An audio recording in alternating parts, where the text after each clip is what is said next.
I couldn't wait. I couldn't wait. Nope. I was at work today and I wore this shirt and I was like, man, this green, I feel a lot like Qirong. And so then, I was just sitting there and I was like, I could wait and see if the manhwa's out tomorrow. I could, but what if it isn't? And I've wasted a day when I could be reading more chapters. And so, yeah, I was, you know what? If the manhwa chapter comes out tomorrow, then it'll be a guaranteed it'll be in next week. But I was like, I can't wait. Not when we leave on a cliffhanger like that. Not when the human face disease is here. We can't not read. So we're reading tonight. We're reading chapters 84 through 86 of Heaven Official's Blessing. This last set of chapters, those last 3 chapters on the Land of the Tender, they got a nice little chunk out. We're almost halfway through the volume. We're real close to halfway through. Very, very close indeed to the halfway point. Good deal. Good deal. Oh my God, this volume so far. It has been a doozy. And as several of you have noted in the comments, MXTX loves to like make you think the story is going one direction and then she's like, nah. So who knew that we would go from seeing an insane Bai Wuxiang introduction to Hua Chong's sexual awakening in one set of chapters. Man, I do have some comments before we start, but I'm really, really excited now. We finally got into the human face disease. And I'm sure this story is 8 volumes long. We're only in volume 3. We're not going to get all the answers in this volume. We are not. That's not going to happen. We all know it. But we're at least getting introduced to the human face disease. So we're at least starting somewhere with it. Do I think we're gonna... I was wondering about this today. I was thinking about it when I decided in my head I was going to read these chapters. When I had made up my mind. I was like, I wonder how far in this book we're going to get through everything in Lian's past. Because as you can see in the cover, it shows the 2 of them together in this body of water. So somehow maybe we get here. But I don't know. We're in book 2 right now, which has been a flashback book. I'm going to guess that like Modao Zushi, MXTX is going to go back and forth because I can't picture MXTX doing like 3 volumes of flashback. I just can't. Not in a row. I feel like MXTX is one of those writers where we're going to flashback a little bit and then we're going to go back to the present, and then we're going to go back to the past. The question is, are we going to go back to the present in this volume or not? That is a big question. And if we are, how far are we getting it? But we're getting to the human face disease, and as far as we know in the timeline, the human face disease shows up, Shanla goes into crazy chaos mode, and then Lian ends up, like, it all goes up in flames, and Lian gets demoted for the first time. That's what we know happens, and Bai Wuxiang, if we think back to volumes 1 or 2, there's a moment, I think it's in volume 2, where Lian looks up and sees Bai Wuxiang looking down on him. So at some point, or Lian's up top and looks down and Bai Wuxiang looks back up at him. So at some point, we're going to get that moment.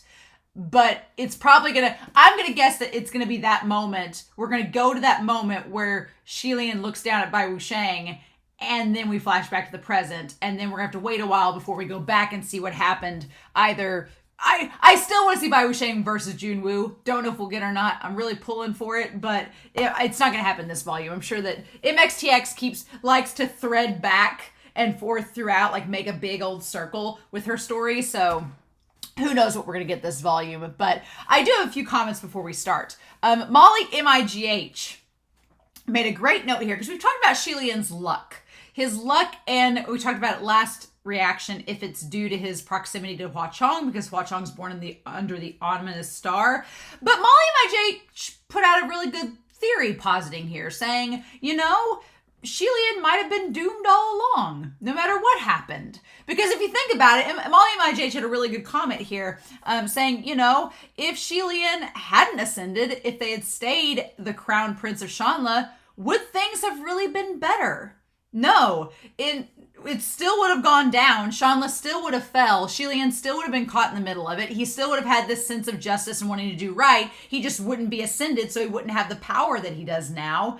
But he'd still try to get in the middle of it, and so things still would have gone awry. So honestly, we can't predict how the stuff with Lang Ying or Bai Wuxiang would have gone because he wasn't ascended, if he wasn't ascended. But things still would have ended badly for Shanla no matter what.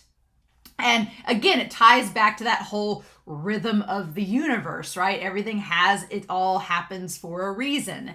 And so I liked Molly and my JH's comment because it was like, well, can we really blame Hua Chong for these things, right? Because I kind of posited that in the last reaction, like, is Hua Chong going to get blamed? And he really doesn't have any right getting blamed. If it's the rhythm of the universe, that doesn't matter. His presence doesn't make a difference. It was going to happen regardless, right? And several people commented about how the heavenly realm, they kind of take a back seat because they've been around long enough to know that that's just how this works. And you can either deal with it in a painful way like Lian is, or just kind of accept it. So fascinating. I really liked that comment. Pichu says that the illustration that was from the last set of chapters, and I went back and looked at the illustration. I was like, oh yeah, in that illustration, they were like, you see this one right here? It's kind of a flat-chested woman, at least from the angle that it's drawn, and its hair kind of looks like Lian. So Sarah Linda as well commented saying that it could be that it's a female body, but with Lian's head, and that's what got Hua Chong's attention. And I was like, interesting. But I thought that was really good to note out. And also Pichu notes how Lian, rather than letting someone else get hurt, they hurt themselves instead. And there's lots of characters in various series that I watch that are like that. They would rather do harm to themselves than let someone else get injured. But at the same time, I'm kind of like Hua Chong. I'm like, dude, you don't have to do that. Quit hurting yourself. Like, it's not worth it, right? And so that was a really good comment. I like that. And then finally, SQQBLH 314 talked about how that the flowers could have put a Lian face on a human female body, like what Pichu was saying, but also, which begs the question, so Hua Chong, SQQLBH pointed this thing out that, Hua Chong might have had like a reaction to seeing Lian's face on this female body, and all I could think of was, what if the Windmaster had made Lian a woman, and then Hua Chong had saw him in a female form, and thought back to the land of the Tinder? What would that have been like, right? So I'm like, man, what if they'd gone into the gambler's den and Lian had been in a female form and Hua Chong saw her and suddenly had all these like Land of the Tinder flashbacks? What would that have been like? So, man, Windmaster, you've been trying to be a wingman for Lian and Hua Chong. It could have worked. Maybe that was their goal all along. I just thought that was really funny. So yeah, y'all, I'm really excited. Not excited to talk about the human face disease because I'm excited that we're finally getting to the human face disease because it's been a long time coming. But now that we're here, of course I'm nervous because it's like, what can MXTX do? The last set of chapters have been absolutely horrifying in how graphic they are. Somebody else was commenting in the comments that it's like, again, Modao Zushi had to walk so that Heaven Official's blessing could run, because there if you've not read Modao Zushi, there is gore. Yes, there is gore and violence. It is not like this. And we're only on volume 3. The violence in Modao Zushi can be pretty grotesque, but that last set of chapters with that one girl, when she, like, her guts and everything, I was like, no, this was to the point where I didn't want to read it. It was not like this. Like, MXTX is like, oh yeah, I could get gory in that story and y'all seem to mind. Okay. Like, flexed out. So I am a little bit nervous how grotesque it's going to get.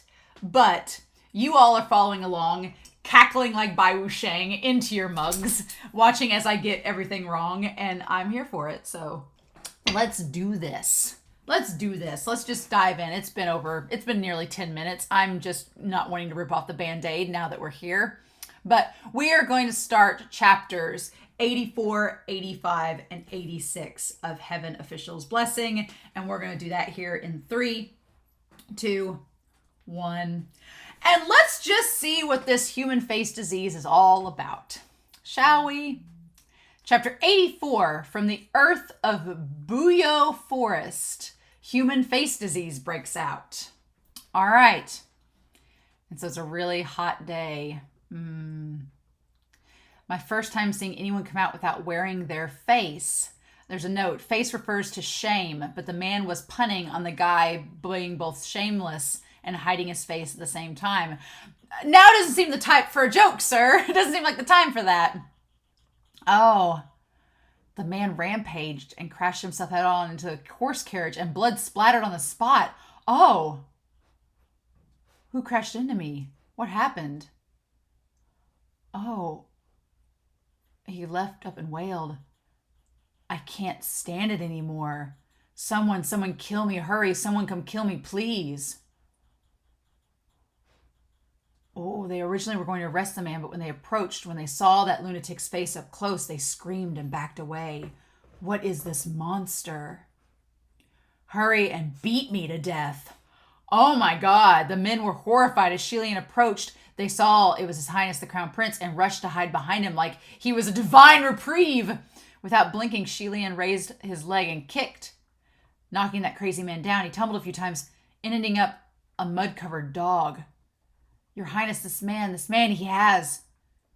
had two faces. Technically, it was one face with another grown from it. The second face was squished on half of the cheek of that crazy man, about the size of a palm. Although this man was young, that small face was a wrinkly old man, ugly to the core. Oh, I wonder if that's like what Bai Wuxiang really looks like under the mask. I don't know. Lian was also shocked to the core, and his mind was only filled with one thing. What is this monster? He gripped the sword that was hung at his waist and unsheathed it. That sword was an enchanted weapon gifted to him by the heavenly martial emperor, Hong Jing. Oh, so since the Land of the Tender, since he's gotten back, he had Hua Chong's little play sword in the cave, and now he's like, I got a real sword now. Ever since he'd met that white-clothed creature, he'd kept this sword on his person at all times in case there was a need for it. So he's scared of Bai Wuxiang, like a little bit apprehensive. Just maybe he gets to see that creature's true form one of these days. One of these days! Just maybe we'll get to see Bai Wuxiang's true form one of these days! Now, see, you all say he's dead, but why would MXTX put a line in like that? Why indeed? Gonna talk about it. Okay. Under the current circumstances, the sword was certainly useful. Once unsheathed, the shine of that blade was brighter than snow. Yet when he looked, the reflection on that blade did not change whatsoever. It was still just this man, and it was still just those two terrifying faces. That meant this crazy man wasn't in any shape or form a monster or a demon. He was indeed human. Okay, so just like they were trying to use that one sword to out Hua Chong, he was trying to see if this guy was a ghost or not, and no, he is a human just with this. Was there really anyone in the world who would have such a growth? If he was born this way, then how could it not be known within the royal capital after years? How could the guy with the face not know about it, right? Lian was astonished and suspicious. Someone spoke up with a quivering voice. How did he become like this? Oh, you know him? Was he not like this before? We know him. We used to work with him. Of course he's not like this. But before his face, how could it have been something like this?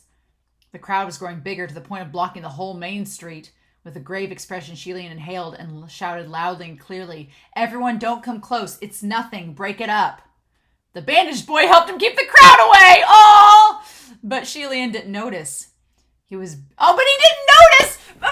Notice Hua Chong, Lian! Damn it!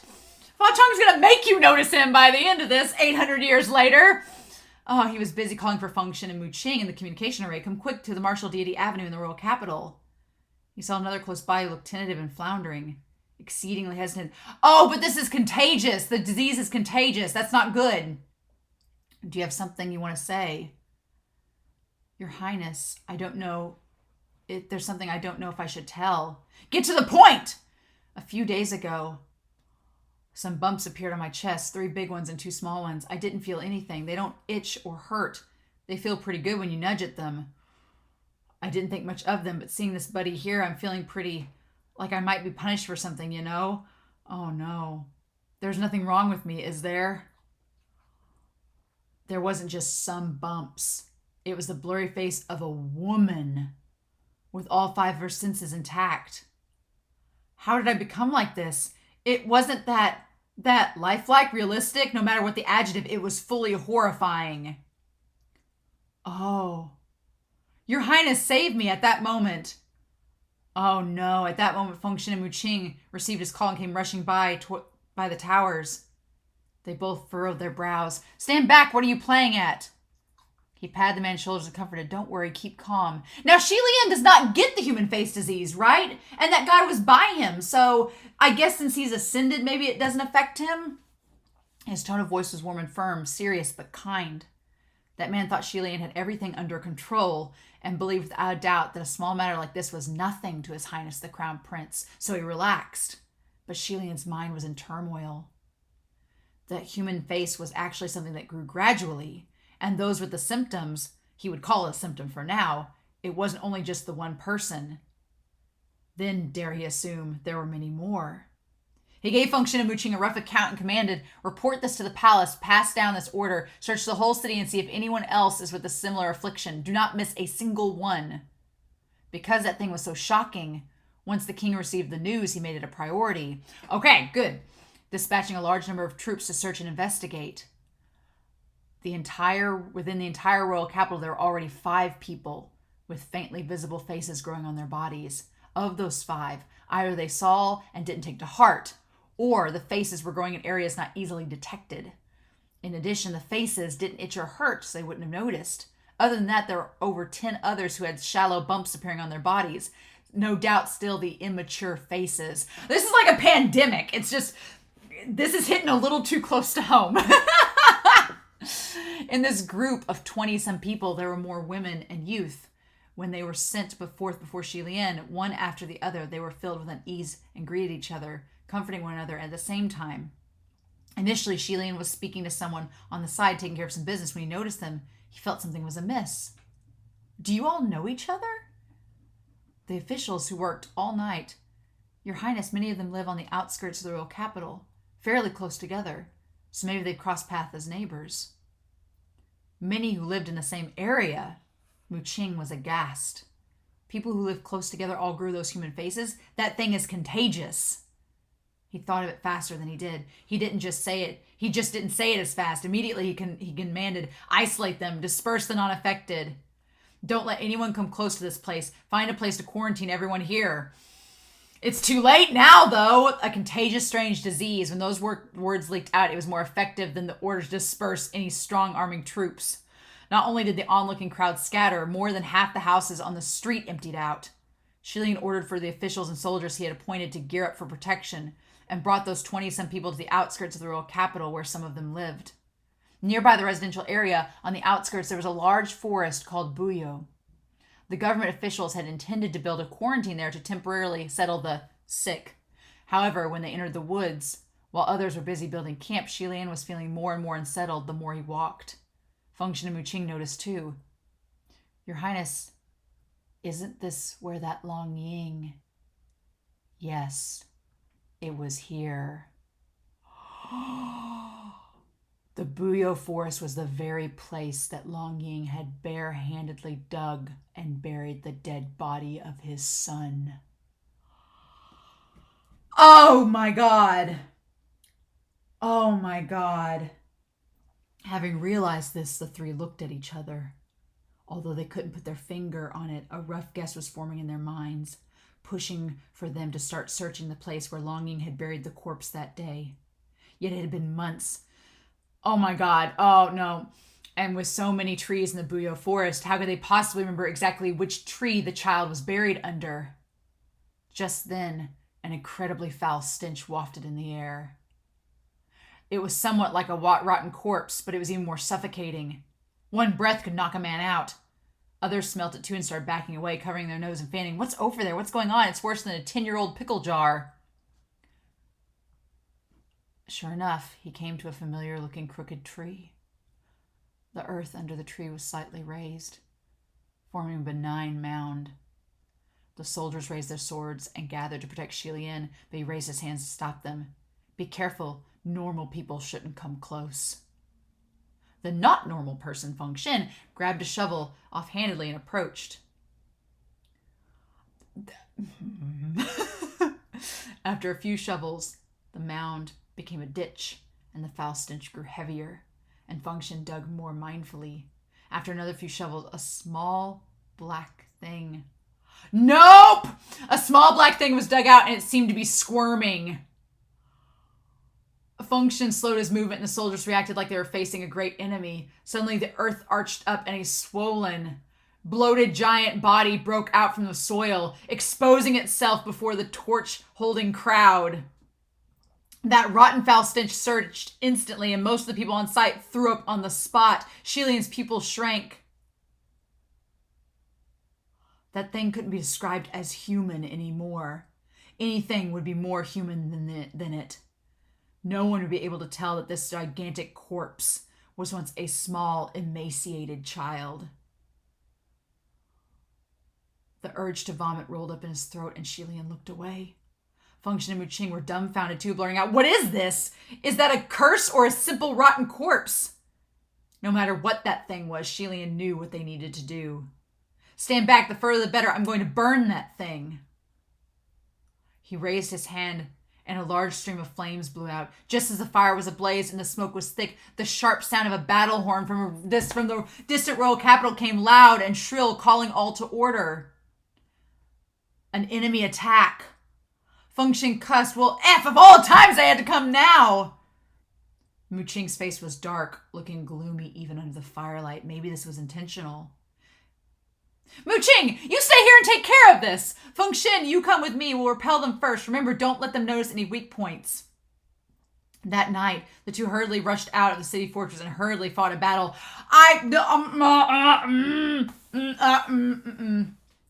Oh my god. Although that battle came out of the blue, they still won. Even if they won, however, none of the Shanla soldiers, Lian included, felt the joy of victory.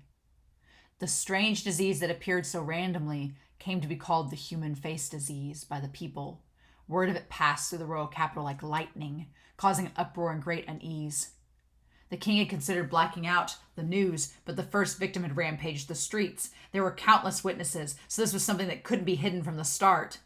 Besides, the human face disease was spreading rapidly. In just 6 days, over 50 people found similar afflictions appearing on their bodies. At the same time, the sieges from Yong'an were increasing. Attacked from both sides, Shilian could barely find the time to go to Yong'an and create rain. All the spiritual power and energy for it was all spent at the quarantine in the outskirts instead.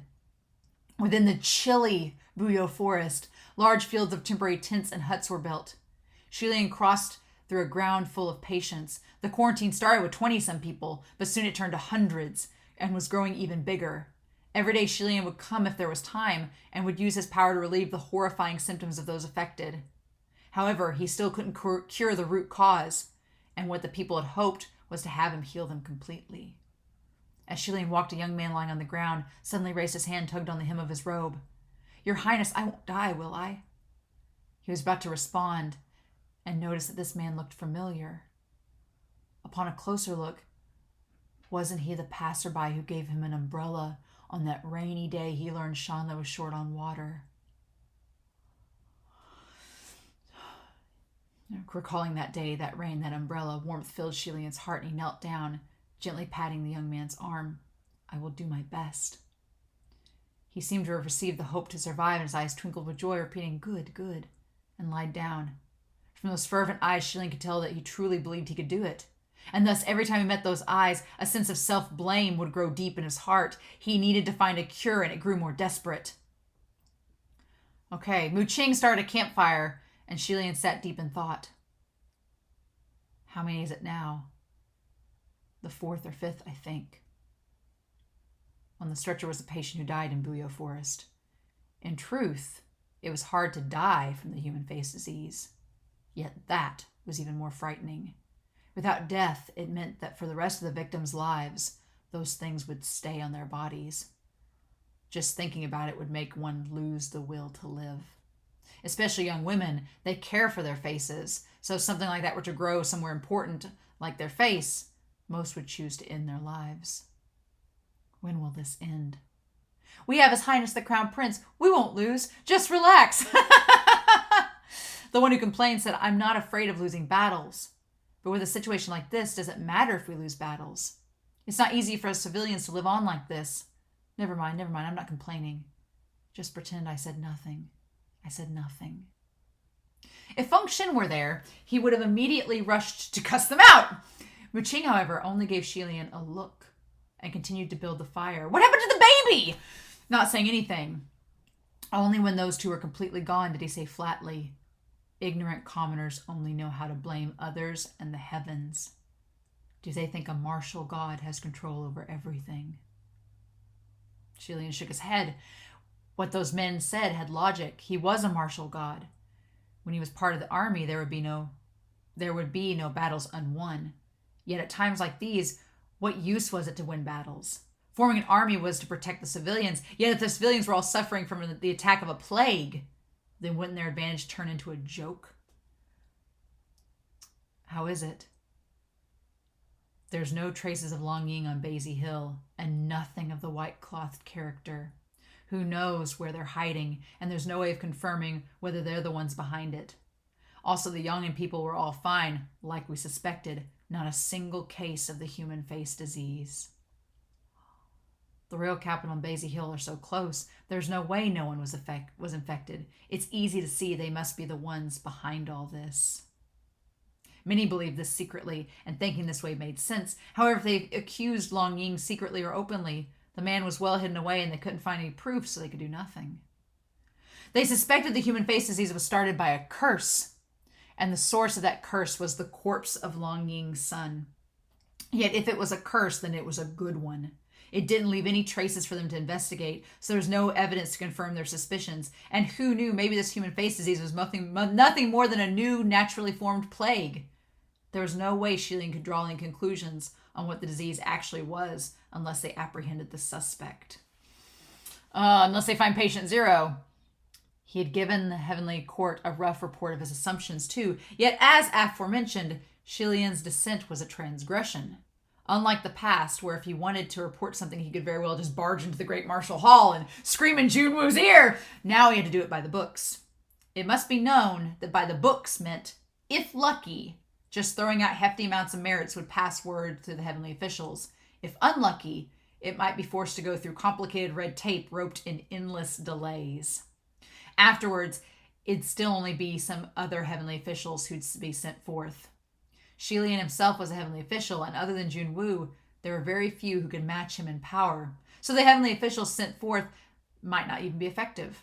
Junwoo carried a heavy burden. By mortal words, he was a machine with a host of problems to deal with every day, so there was no way he'd come to Lian's aid in person. Thus, his reporting was only for show, and Lian didn't expect anything to come of it. So that's curious. So if he can't ever come to defend Lian, does that mean Bai Wuxiang went and fought Junwoo in the heavenly realm? I'm going to pin that for the discussion later. It was another problem. If we assume that Yang'an used a curse for the sake of defeating the royal capital, then the most effective attack would be to the army. Once the army falls, wouldn't that be the same as opening the gates? It wasn't that there were no human face victims in the army, but in comparison, they were few in number, only 3 or 4 affected. And once they were sent to quarantine, the situation was immediately under control, and nothing spread. Maybe they think if they defeat the army, with you around, they'd still lose, so they gave up on the army and targeted civilians instead. Mooching chuckled dryly. What are you laughing at? Nothing. You always manage to bring good points. I have nothing to say. Why are you being suspicious? People who bore the intent to snipe at others but still pretend to sound courteous annoyed Feng Shen the most, and so ignored him completely. If it was them, then they're despicable. Fight honestly on the battlefield if they've got the guts, but don't use shady tricks to harm innocent civilians. I've been thinking these past few days just what causes the infection. We have to know the causes before we can control the disease. Isn't it obvious? It comes from getting too close, touching and drinking the same water, eating together, sleeping together, or whatever. On the surface, that's not wrong. But take the army, for example. The soldiers in the army all drink, eat, and sleep together and are in closer quarters than any other households. So why aren't there more soldiers infected? So what you mean is, even under the circumstances, with different body types, some will be infected and others not. You just want to find out what kind of people are immune to the human face disease, right? Mooching, you understand me. That's exactly it. If we can find that out, then there might be a way to stop the human face disease from spreading. Good. Then let's look at it this way. What kind of people are more likely to get infected? What type of patients dominate the quarantine of Buyo Forest? Women, children, teens, seniors, young men who are smaller in build. So only the weak get infected. Should we have the king order for everyone in the royal capital to work out and strengthen their bodies? They didn't want to respond. Wait, That's not right. Oh, ooh, okay. Oh man. I'm going to take some notes, and then we're going to move on to chapter 85. This is a long chapter. Okay. So, let's do this. Chapter 85. From the Earth of Buyo Forest, Human Face Disease emerges, part 2. Obviously, it wasn't right because the first victim that rampaged the Marshall Deedy Avenue was a healthy and strong burly man, so that theory didn't hold up. Just how were the soldiers infected with human face disease different from the other soldiers? No matter what angle, there wasn't anything overly obvious that differentiated them from the others. No matter what their looks, body type, status, or temperament, everything was all over the place, impossible to draw a conclusion. Could it be that whoever got infected really was a matter of chance? Just what did those soldiers do in order to stop the spreading of the human face disease? Just what did they do more often than civilians? Oh. He had an idea. He had indeed thought of something. He thought of a logical theory, but at the same time, it was a terrifying one. No, it shouldn't be like this. It can't be. What is it?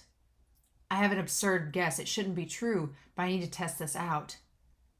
What guess? How will you test it? Did you need me to find you someone? No, we can't use a live person for testing. What if I'm wrong?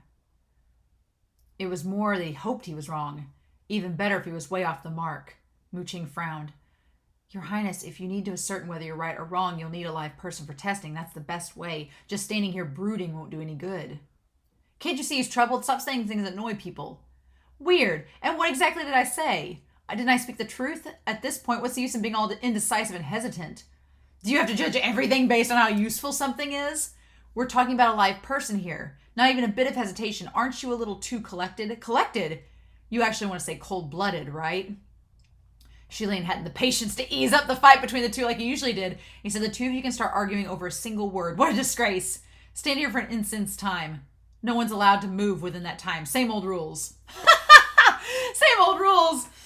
Their face changed colors. Heaven officials' blessings. Start. Oh, and they're just sitting there. They're sitting there like reciting it without moving. Blessings from shine from high up. High imitation, no thought. Thought. He was in deep, strenuous thought, trying to think of a way to continue, and Lian turned to enter the Buyo forest to find those 3 infected soldiers for questioning. By same old rules, it was an idea Lian had come up with to distract the other. Function and Mu Qing would snipe at each other at every chance, starting disputes from nothing. At first, Lian would make them stand in silence for an instant's time without speaking to one another until they calmed down, but it wasn't very effective. Afterwards, Lian decided to change it to the idiom trains. Once there was an established winner and loser, they'd have no time to worry about their original conflict and would instead do their best to crush the other in training idioms. After discovering this effective method, Lian felt the world became much more peaceful and was quite satisfied. Forcing them to train idioms now was something of a way to have everyone ease up a little. Yet this ease didn't last for long. After an instant's time, Lian returned. His face was grim, and he instructed, bring me all the soldiers who lived in the same quarters as those infected soldiers. I need to question them. Those two were already stumped many times and seized their own proper little victories, so when they didn't need to train idioms anymore, they both sighed in relief. That's fine too, but using such a roundabout way to find proof, it might not guarantee the accuracy of your findings. Feng Shen had already turned to heed his orders, and Lian called him back. Wait! It's already deep in the night. Questioning them now would be too much of a stir, and we can't call forth too many at a time either. It'd be too conspicuous. The things I want to ask must not be known or leaked. If you go now, we won't be able to hide anything. Then what should I do? Bring them over to you one by one and have you interrogate them privately? There's no other way. Tomorrow bring the soldiers who are close to the victims to me one by one to my chambers, and don't let them know the others have been questioned. Remember to order them not to tell anyone, otherwise. Never mind, just threaten them. Just say the word. If word got out, they will be executed without mercy. The more savage, the better. How long would that even take? Doesn't matter how long it takes. The more I ask, the more I can be sure. I absolutely need to get to the bottom of this, and there mustn't be any mistakes. Oh! All right. So what did we get? All 300 of them gave the same answers. After questioning each one, his face would grow a shade darker. And after it was done, Feng Shen and Mu Qing entered the room. They saw Lian sitting by a table, a hand holding up his forehead, unspeaking. It was a while before he slowly spoke. You two stay guard and guard the city gates. I'm going to make a trip to Mount Taisang. Is it a curse? It's come to light. It's a curse. Without a doubt. And I also found out just what type of person gets infected and what type doesn't. Oh, there was not a trace of joy from solving the mystery. And so Function and Muqing felt things might not be that simple. However, if Lian didn't take the initiative to tell them, then as subordinates it wasn't their place to ask, and so their hearts sank silently. Mount Taisang, the royal holy pavilion, the highest peak, the Grand Marshal Har, Goshi was paying his respects within the clouds of incense smoke. Lian crossed the threshold of the hall and immediately went straight to the point. Goshi, I need to see the Heavenly Emperor. Oh, your highness, the gates of the heavenly realm are no longer open to you. I know, but right now I've ascertained the kingdom of Shanla is currently under the attack of a malicious wave of curses that has never been seen before. This isn't a natural disaster. It's the working of inhuman creatures. Please give me a hand and request the Heavenly Emperor to descend and possess your spirit so I can report this information to him directly. Maybe he'd know what the source of all this was and find a turning point. Oh my god, so MXTX, quit building up the mystery. Ever since he'd returned to the mortal realm, he'd reported the Great Marshal Hall thrice. Oh, 3 times! 3 times! Yet the first 2 times weren't sincere and were done out of habitual courtesy. This time, he really wanted to seek help. It's not that I don't want to help you, Your Highness, but there's no longer a need for it. Even if I give you a hand now and the Heavenly Emperor descends and possesses my body, the answer you receive from him will only disappoint you. Do you know something? Do you know what that cry-smile, mask-wearing, white-cloth being is? Your Highness, do you remember what I told you? That in this world, fortune, good or bad, is predetermined. Lian was startled and didn't speak.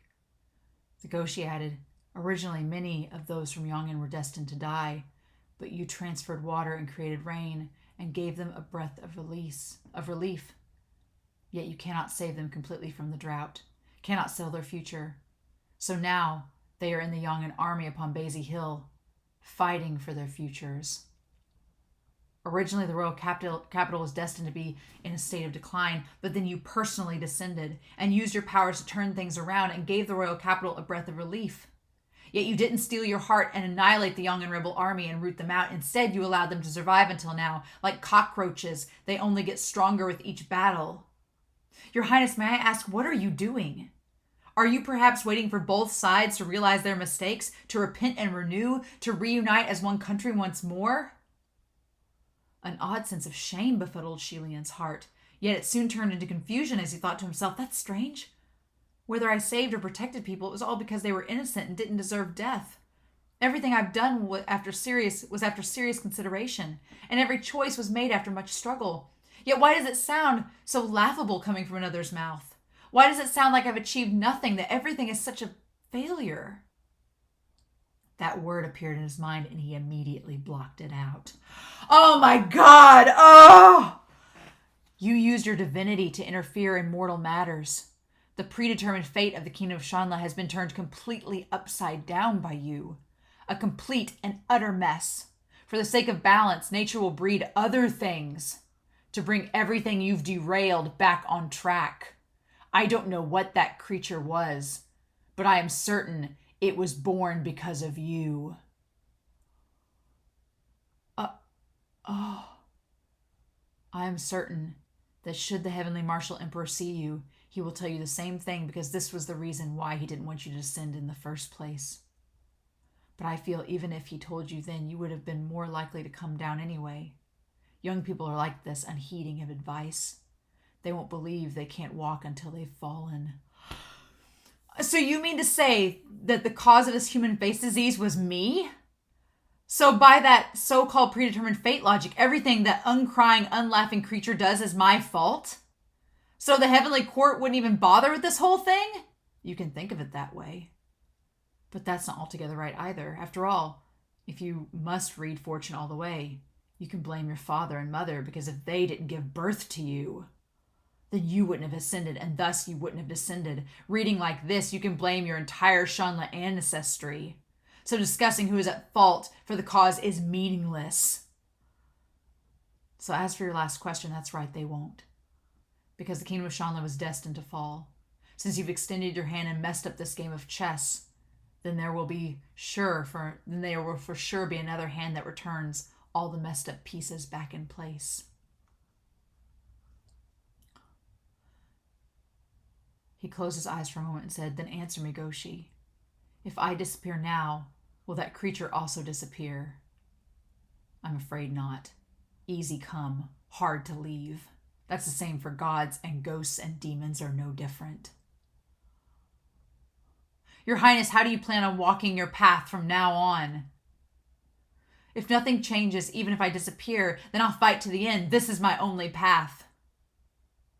I don't care if there's a hand or what, but the people I protect will never become its pawn." Half a month later, Lang Ying led the Yongin army and attacked once again. What? After months of countless battles, big and small, the Yongin troops could now finally be called an army. They were no longer those forlorn refugees, but a proper army with considerable strength. It was like Lang Ying had evaporated from the mortal realm for a long time. This time, when Lian saw this man again on the battlefield, having waited for so long, he didn't waste his breath. "Where's the white-clothed man?" He blocked his sword and didn't answer. Fighting back with vigor, he pressed onto him with each step. "You know who I'm talking about. My patience is limited."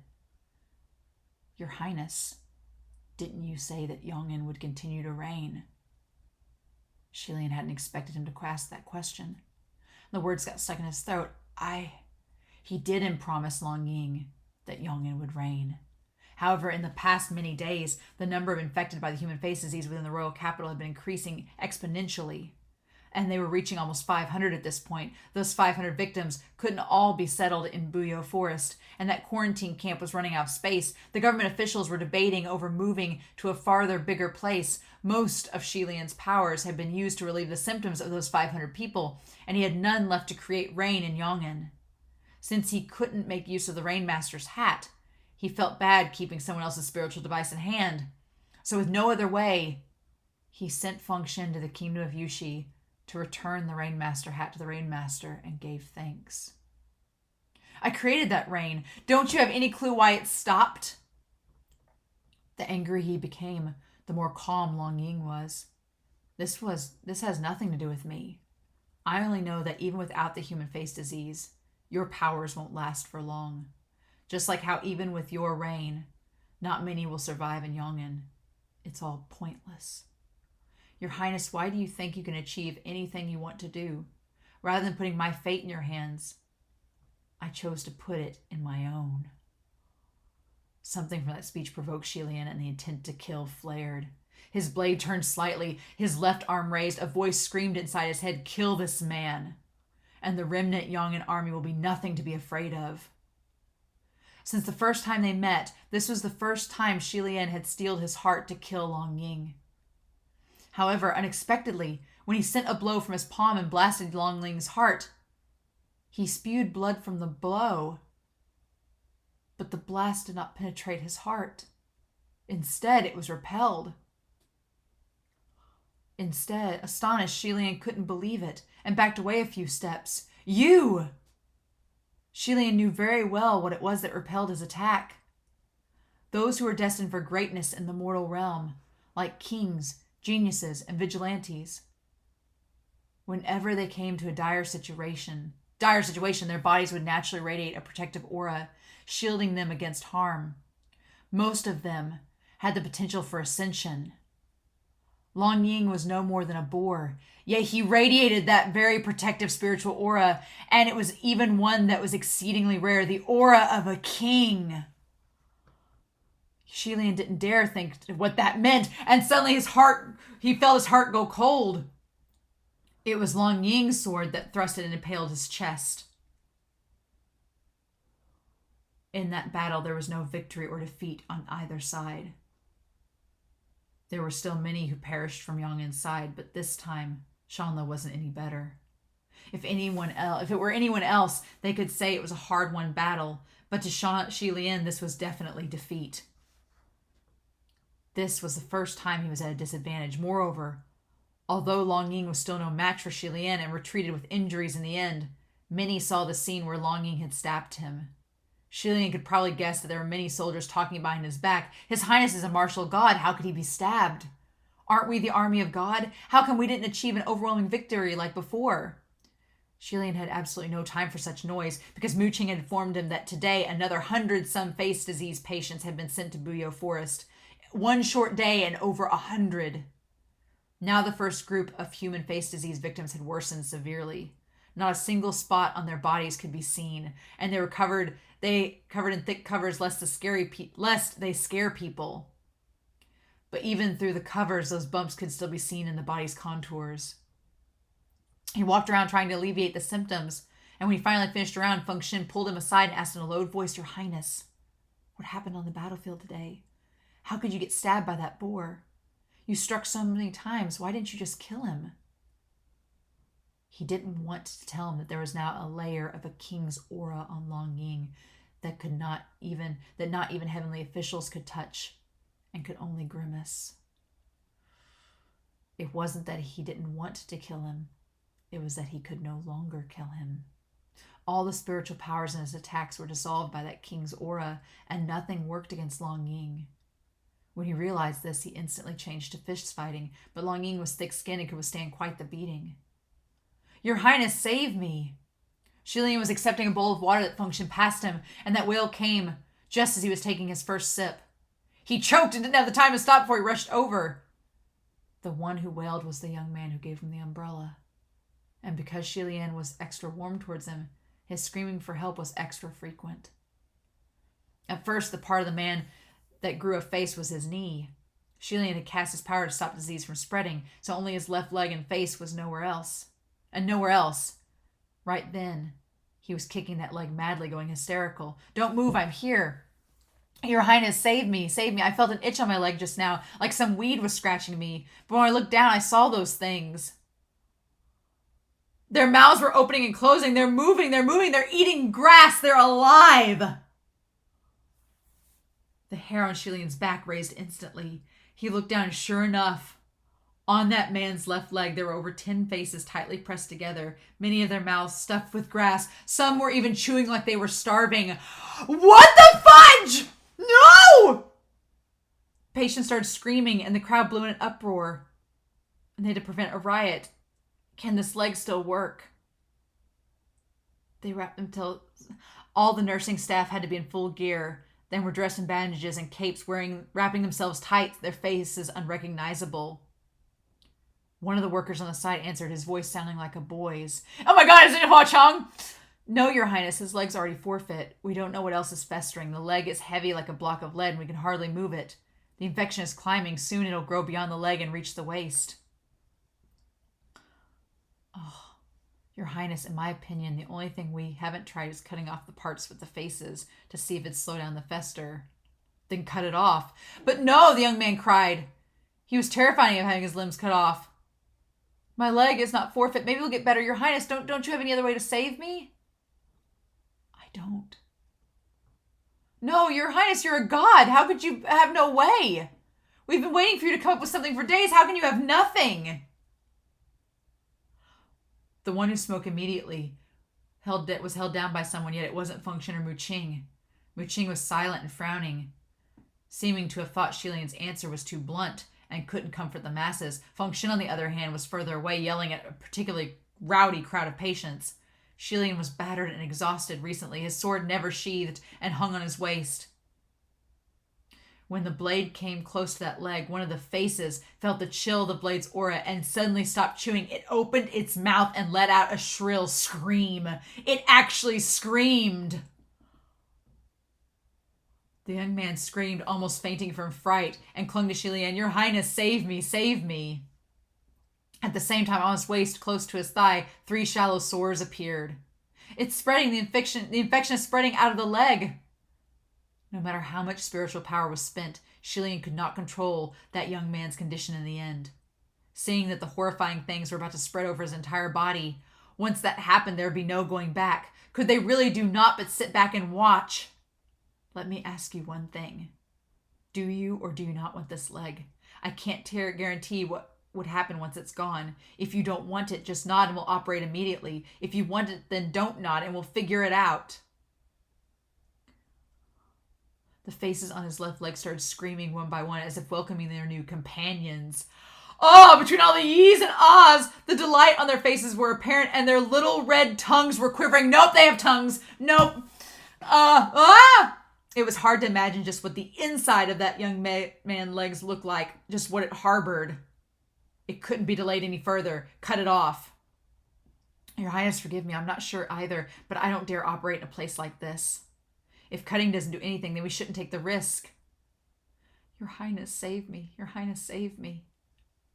Yet Xilian's mind was completely blank. A voice full of hopelessness was rumbling inside of him. Who can come and save me? It was noisy and rowdy all around, screaming and crying everywhere. Those little twisted human faces squished below were also wailing. In that moment, Xilian thought he saw hell. It was like he was peering at this hell, but at the same time unseeing. Cold sweat rolling. He widened his eyes and raised his arm, and the sword slashed down and blood splattered. Oh my God. Oh. Nope. This is, wow. Okay, we got a lot to talk about. We still have one chapter. Chapter 86. From the Earth of Buyo Forest, human face disease emerges, part 3. Oh, he snapped awake and screamed madly. My leg! My leg! Think of SpongeBob. My leg! He knelt in the pool of blood, doing his best to hold him down. It's over, doctor. Stop the bleeding. Don't trouble yourselves. He took out a small medicine bottle and a faint smoke flowing out, and slowly stopped the bleeding. Lian also wrapped the room with a spiritual aura. As for the cut-off leg, it laid on the ground all by its lonesome.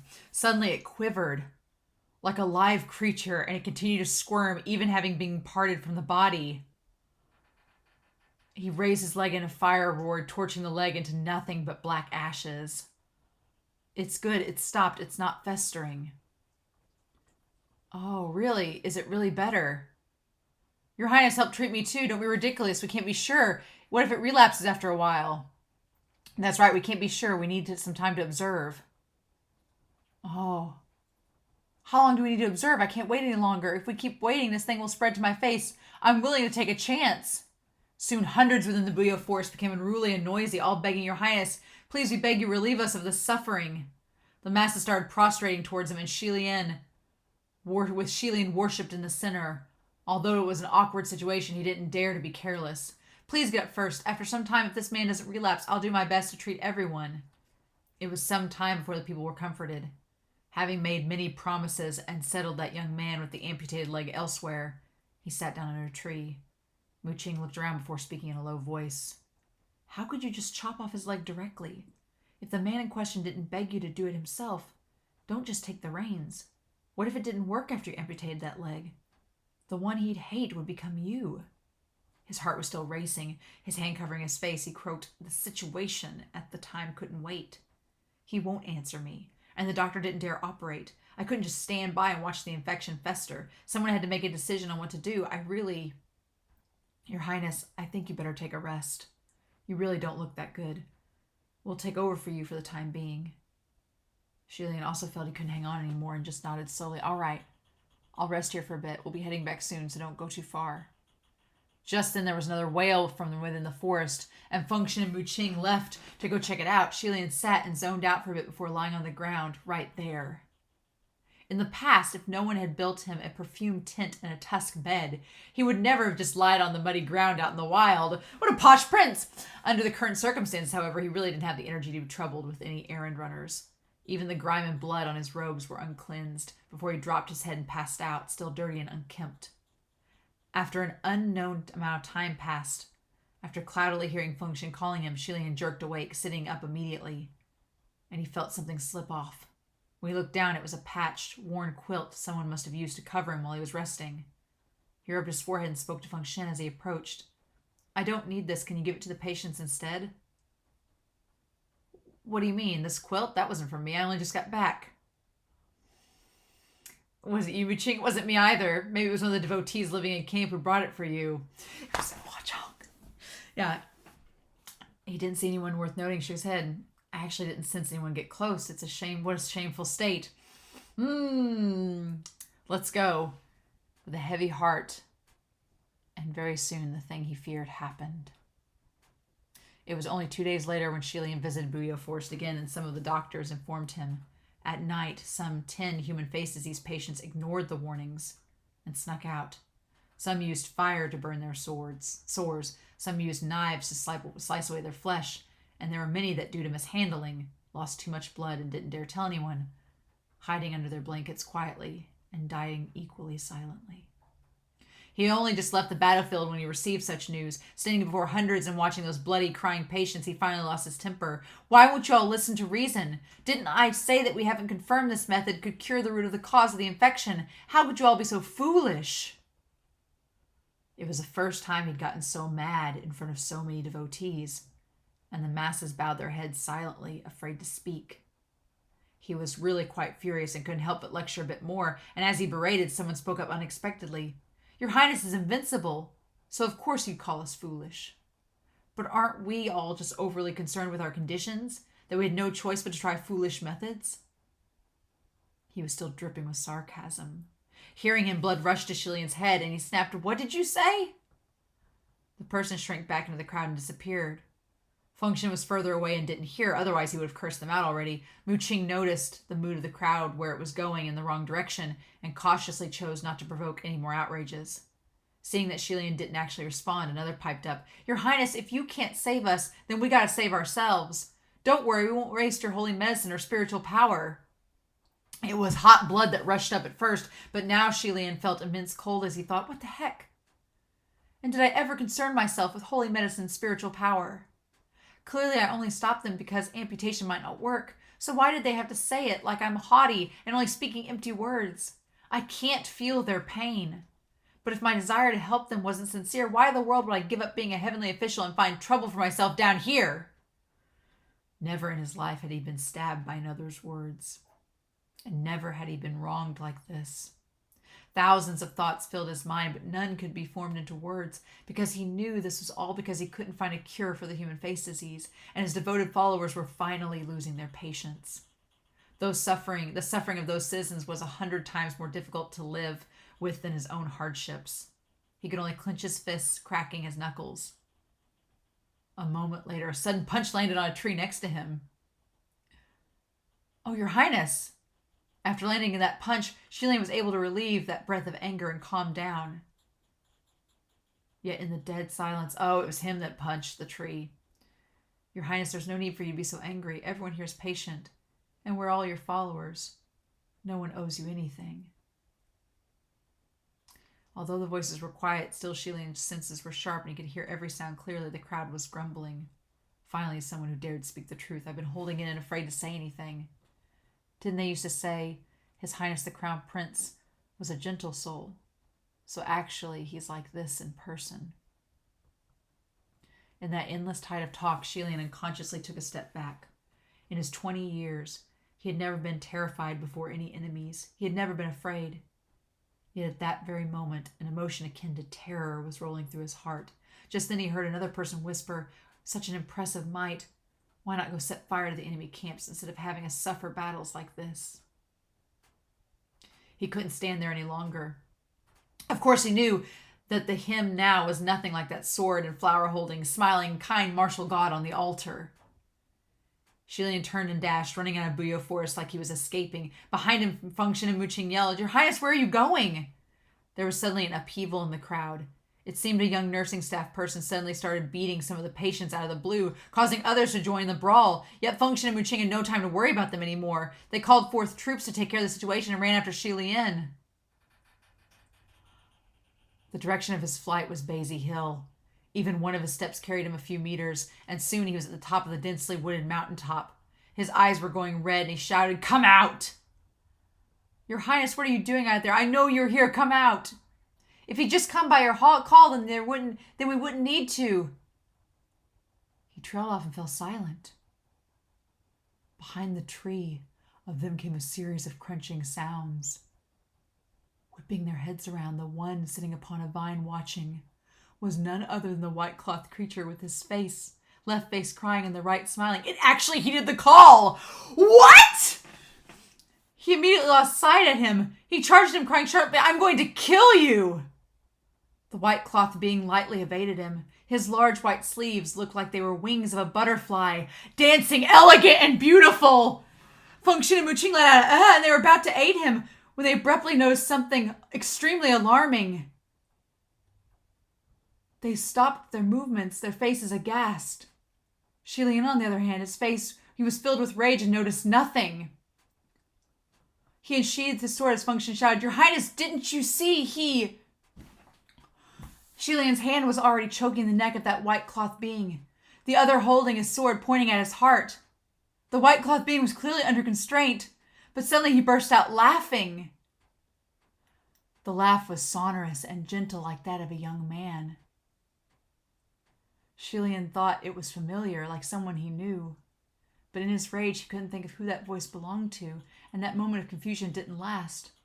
Soon enough, the white cloth being sighed. Lian, it doesn't matter how much you struggle. You're going to lose. The kingdom of Shanla is doomed. Lian was raging and slapped him without pause. What do you think you are? No one gave you the right to talk, so shut up. For him, it was an extremely rude gesture. The head of that white cloth being was turned from the slap, but he righted it again. Do you really want me to shut up? All right. But actually, there is a way that can turn your defeat into victory. It would only depend on your willingness to do it. If he hadn't added the last line, Lian would have ignored him. But in that last line, Lian thought that just maybe there could be some truth in his words. There was a way, but there was a heavy price that needed to be paid. He blew out a breath and said gravely, "What way? If you want me to do something, then just say it and stop wasting my time. Come closer and I'll tell you." The white cloth being beckoned him. Oh my God! Ah! Fine, Lian acquiesced. Feng Xin was alarmed. Your Highness, you're not actually. But then he saw Lian penetrating the heart of that white cloth being with his sword. He leaned down. Speak!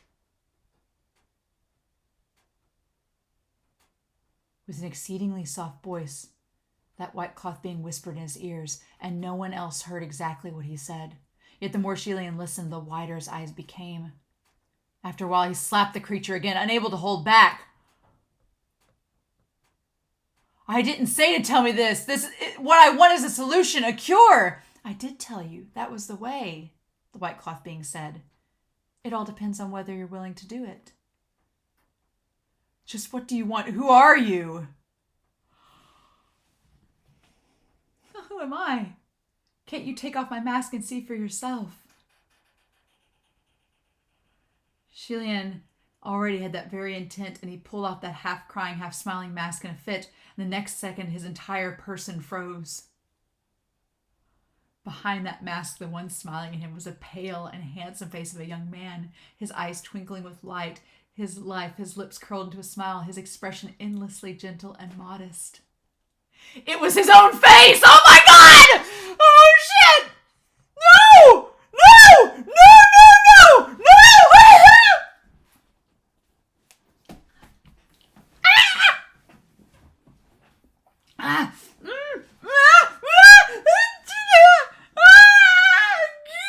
Oh my God!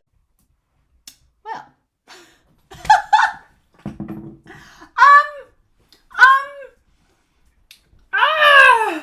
Okay. Damn it.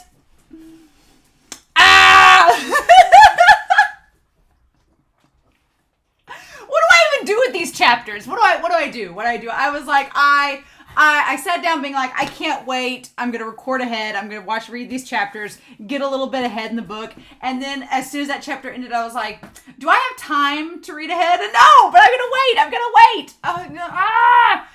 Y'all, once the manhwa is completely caught up, I make no promises at how far ahead I'm going to read. I just don't. I mean, obviously these videos take time. Like, it takes hours to read the chapter, to talk about them, to edit them. It's not like I could read the whole book in a day. There's no way I could do that and react and edit and get it all done with. But once we're caught up with that manhwa, and I know we got time, I'm not saying if I get into it like a hankering urge, it might be like, a few days where I'm like, I really want to read ahead, but I'm going to be good. I'm going to be good and hold myself back. But, man, human face disease, huh?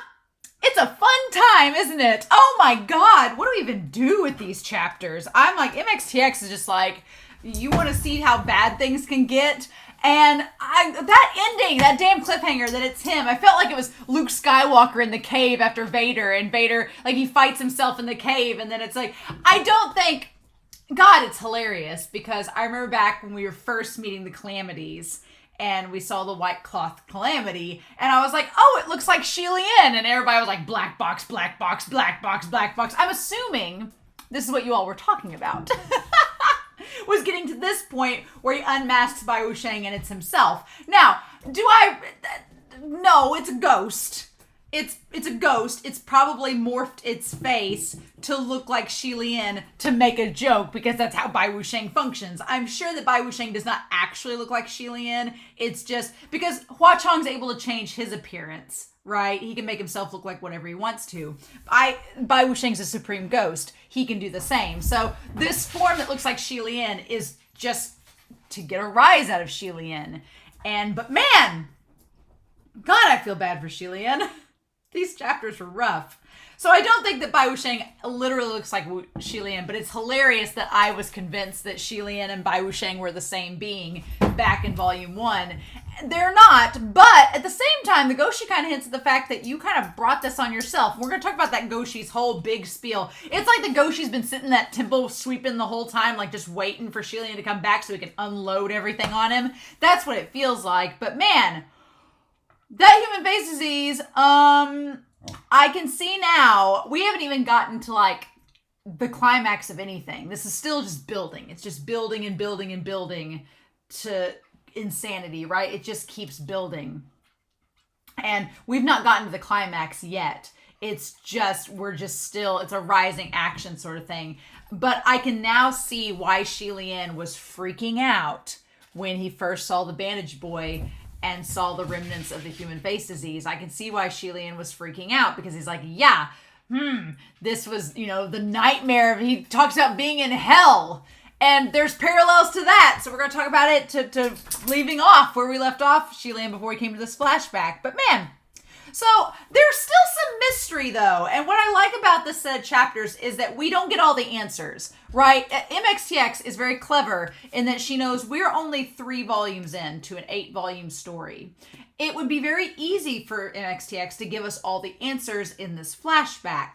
But she's not giving us all the answers. There's still a lot of mystery as to why certain things are happening, what are causing certain things, and certain characters seem to know answers that we, the audience, do not know yet. And so, again, like I've said in all my reactions, please do not confirm or deconfirm things that I'm going to say in these theories. And I keep having to say it because people keep trying to do it in the comments. I had 2 YouTube comments for this last video that were like, well, to clear things up, and I'm like, I'm like Lian, are y'all listening? I feel like Lian sometimes. I do. Because I've said like over and over again, please don't confirm or deconfirm my theories or try to explain things. I want to figure it out as we go. And I had 2 comments this last week that were like, well, to explain this. And I just stopped reading. I was like,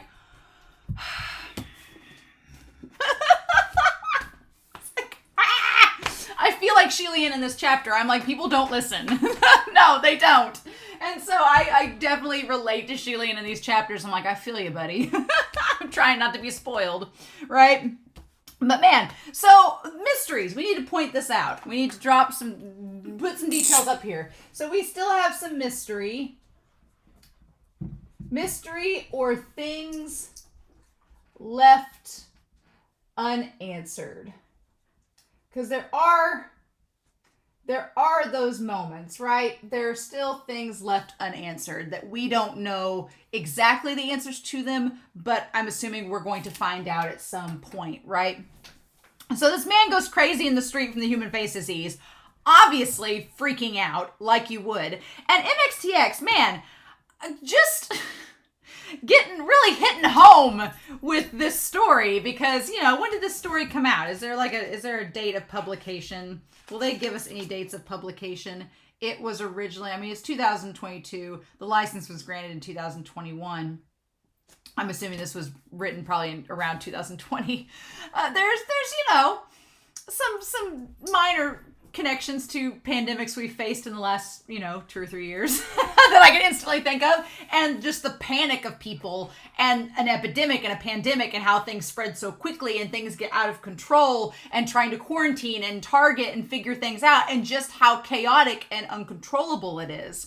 And Lian is trying his best, but the problem is, like, the creepy thing at the beginning of chapter 84 was that the guy was like, oh yeah, it doesn't itch, or like, it kind of like feels almost good in a way. And I'm like, ugh. I'm going to be honest with y'all. One of my biggest phobias is like ideas of parasites or like bugs or something inside of me. Like, that is just like my biggest fear. Like, I hate needles, but that's my biggest fear.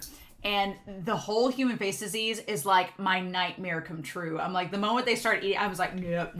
And there's some descriptions in this chapter, in this set of chapters, that I'm like, MXTX, you didn't have to go there. We've not even gotten to the baby yet. Don't even talk about the baby. I'm like, ah! So, yeah. So anyway, the man talking about people instantly. And again, talk about just things that Lian's been warned about, that the Goshi was like, look, you think you know the people that you're serving, but you don't. And so we'll talk about the Goshi when we get to it, but just like some underlying themes in this is the idea of literally saving face. It's like just the pun saving face and how that comes to be. And then the idea of how people are viewed as monsters. Yeah, because even when that one of the people start calling him a monster, even Lian says, what is this monster? Like, Lian thought that he might have been the White Calamity just because of how he looked. And it's Lian that thought that. So it was kind of insane, right? And the guy who, wanted to save face immediately and kill himself because of how he looked. What honestly it makes me think of is, have you ever seen the movie Seven? It came out in the 90s. It's a very creepy, like, psychological thriller, but it deals with the 7 deadly sins and the serial killer that murders people based on that. And one of the sins they does, I think it's envy, where he takes a model and he, like, mutilates her face, and she ends up, like, killing herself because she can't deal with how she looks, because she relies on her looks for everything around her. And so it's kind of a similar commentary, right? But the sword, like, talk about just little things about the sword. So just seeing where Lian, and I'm going to put this under themes and notes on Lian. This we'll put down here. That Lian is paranoid. He is paranoid and losing it.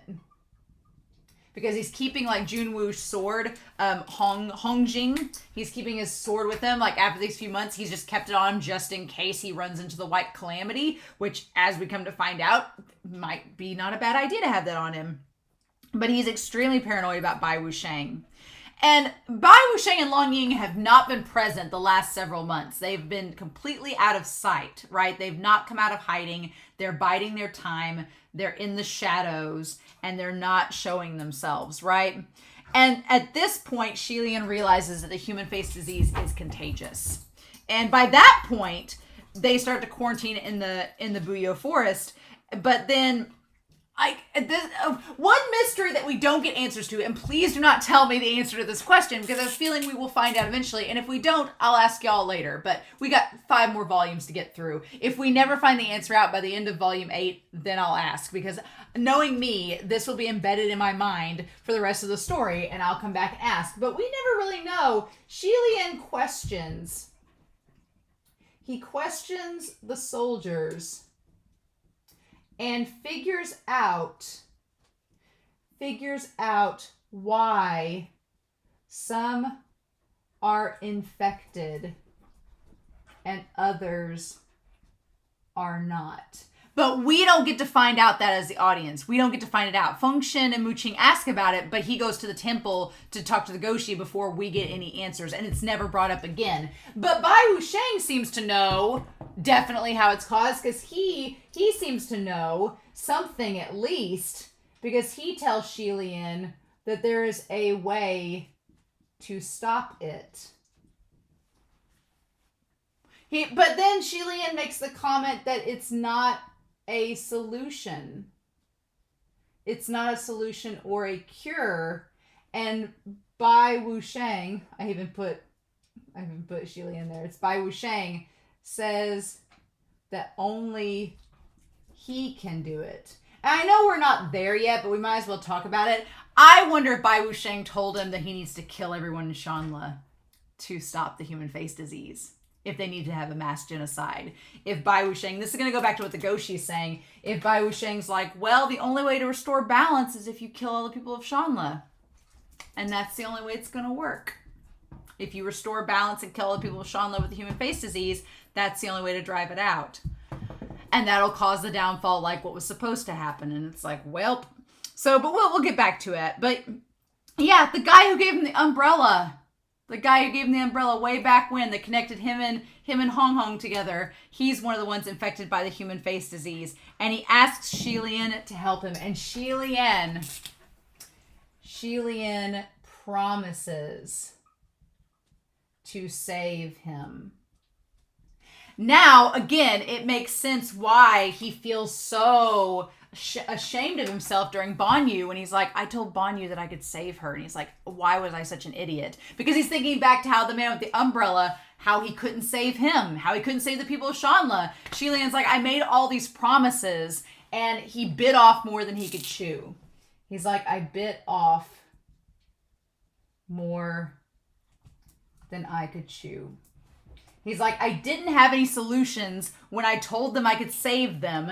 He's like, I didn't have any solutions. I didn't have a plan. I didn't have enough information to even discern what was going on. But I told them I would save them without thinking about it. He's like, I was impetuous and just rushed in to be the hero and didn't think it through. And it's like, yeah, right? But Lian says he says he's going to give him hope that it'll be okay. And then Buyo, we find out that's where the sun was buried. I had forgotten about that detail. I'm just going to put the sun and the curse WTF. What? Donghua, how you going to do that? How are you going to do that, Donghua? How you think you're going to animate that? That is the most disturbing imagery, is like this little shriveled black thing, and then under the shriveled black thing that is squirming, there is a bigger rotting bloated corpse that is much bigger than the little tiny black thing that was probably the kid. Like, the fudge.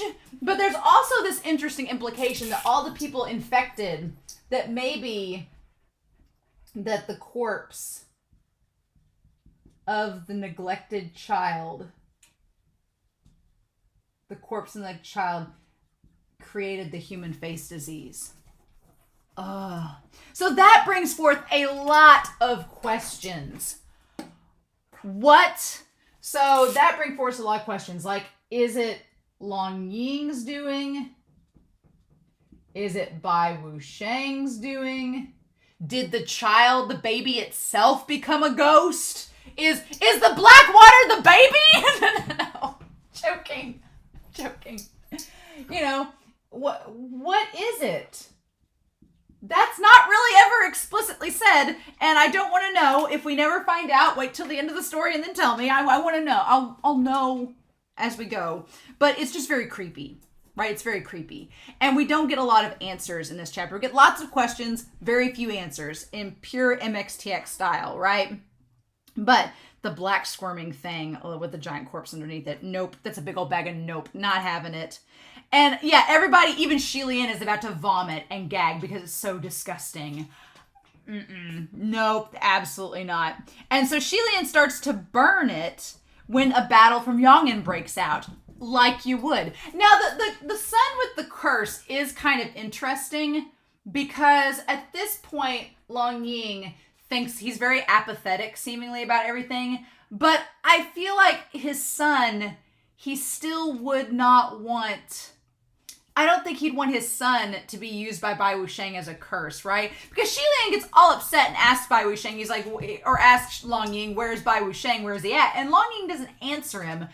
I personally think, my theory is that Lang Ying doesn't know and doesn't care. He's like, I don't know who you're talking about, I don't care. So, or maybe he does know Bai Wusheng and he just doesn't care. He's like, it's not important. But I don't think Lang Ying would want to know that Bai Wuxiang made a curse out of his son. I think he would be kind of offended by that because his son, like, you know, he buried him there. There's multiple ways this could go. Either one, Lang Ying knew that his son's corpse was cursed and he buried it there to get revenge upon Shanla. Maybe that was one scenario. He buried him there knowing that knowing it would blossom like the land of the tinder and it would bloom into this disease, and he put him there intentionally, but I don't think that's the case. 2, he buried his son there because that's as far as he got, and then realized he wasn't getting any help for his people and just kind of gave up and went on the path that has led him to where he is now. Or he's worked with Bai Wuxiang and then they both decided to like create this curse with his son's body. But I don't think it's that one either, because again, he loved his son. And so I feel like he wouldn't want to know his son was this diseased curse, right? It just doesn't seem like Lang Ying. So, I mean, Bai Wuxiang could have found out about the curse, about the corpse, and said, let's just do something with this. Or Bai Wuxiang might have sensed some like negative energy coming from the corpse of the baby and was like, let's do something with it. I don't know. Maybe we'll find out at some point. I would like to think, especially given what we find out about Lang Ying in this chapter set, that we're going to get something, either something from his perspective or him explaining to Lian, if he's the Blackwater, somewhere down in the future what's going on.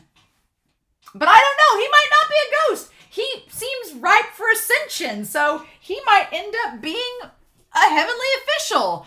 We'll talk about that, but I'm like, okay, what do we do with this? So we'll just get there. We'll get there. I've gotta go with my notes, otherwise I'll get lost.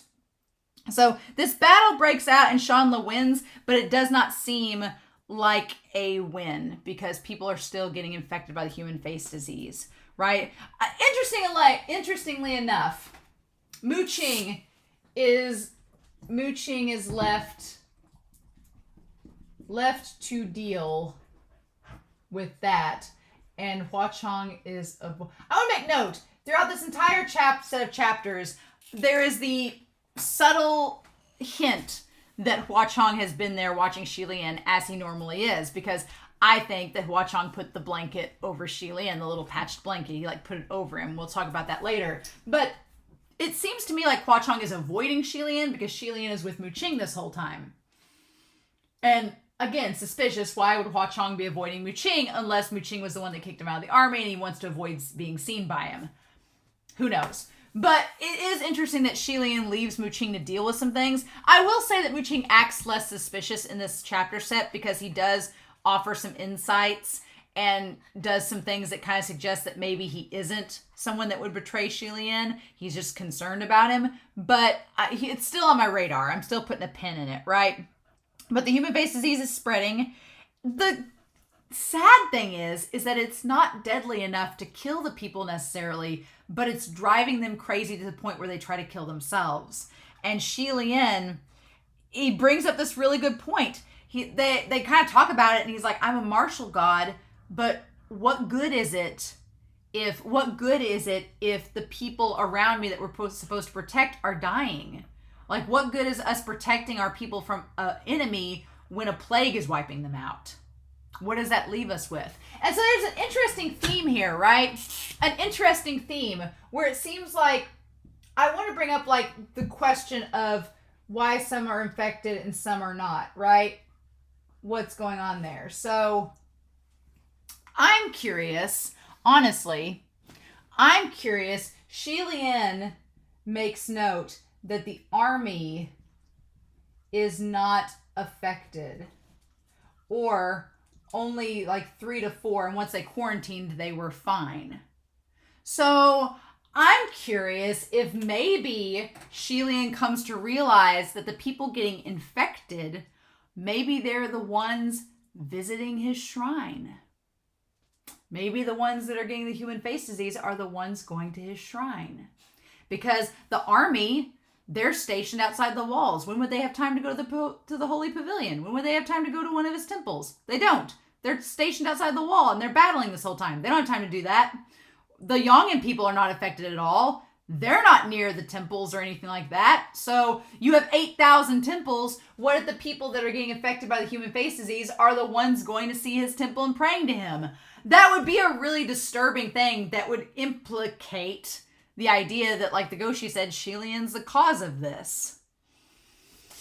We don't get answers, but I'm wondering if that is the case. If the people going to see the shrine and praying to Lian are the ones getting affected by this disease. Because the people that are out in the Boyo forest seemingly are his devotees. So that means they've been visiting his shrines. So we'll talk about that Goshi speech, but I'm wondering, right?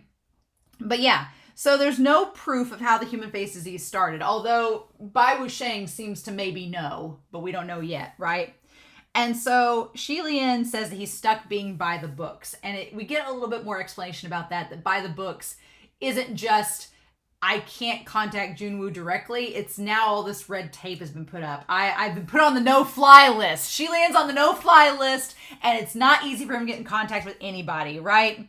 I do like the idea, though, that Junwoo is called a machine in this chapter. Lian notes that Junwoo is a machine that cannot leave.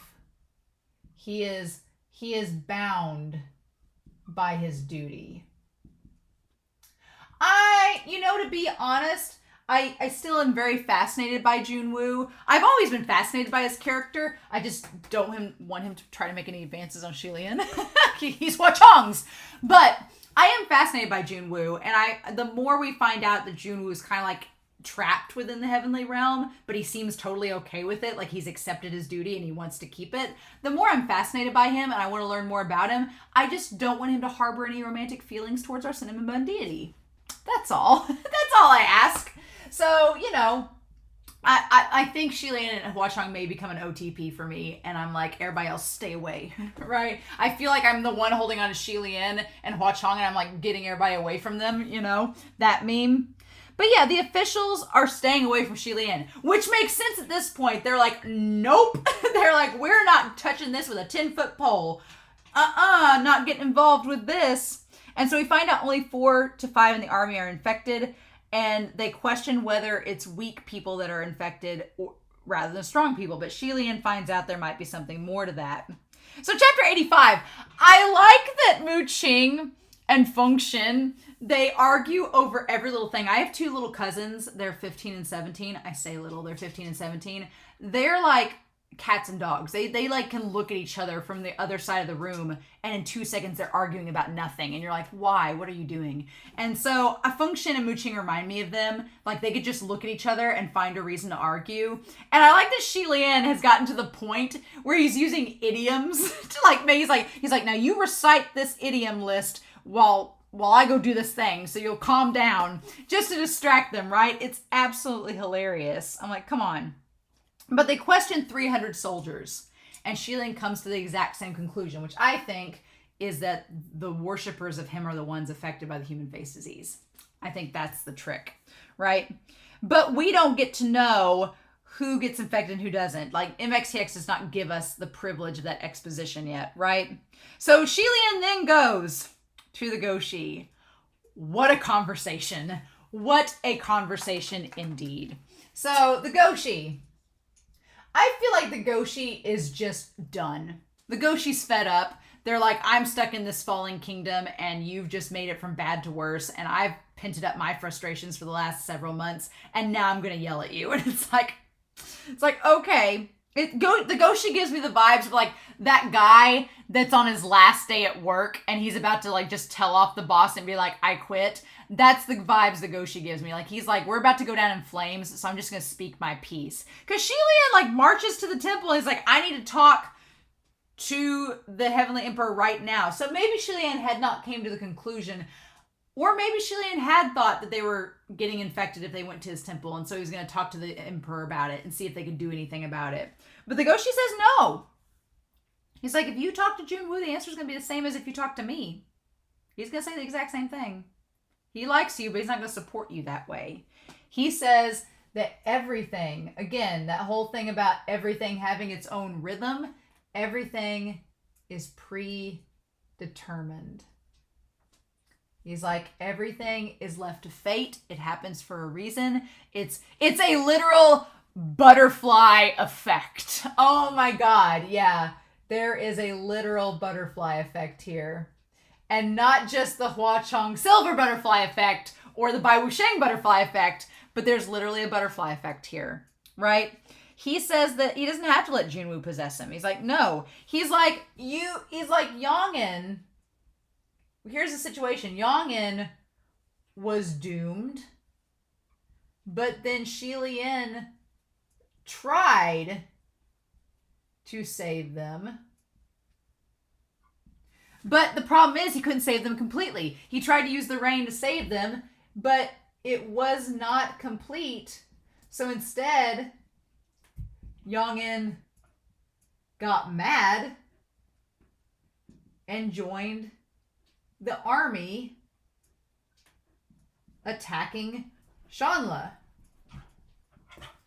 Lian just added more fuel to the fire. If he had just let Yongin die out like it was supposed to, then Shanla would not have been in the situation that they are now. But he tried to save them, couldn't do it, bit off more than he could chew. After everyone told him not to, he still tried, didn't listen, said, no, I can do it. I'm a martial, I'm a heavenly official, I'm a martial god, I can do this. Didn't work. And so instead it led them to join the very army that was attacking Shanla and making the situation worse, right? But he said that in addition to that, the capital was supposed to decline. But you helped them instead. But you helped them, and now they are in battle, but you won't kill the enemy. So it's this big cycle. He's like, you saved Yongin, and now they're attacking your people. You saved your people, and now they're attacking Yongin.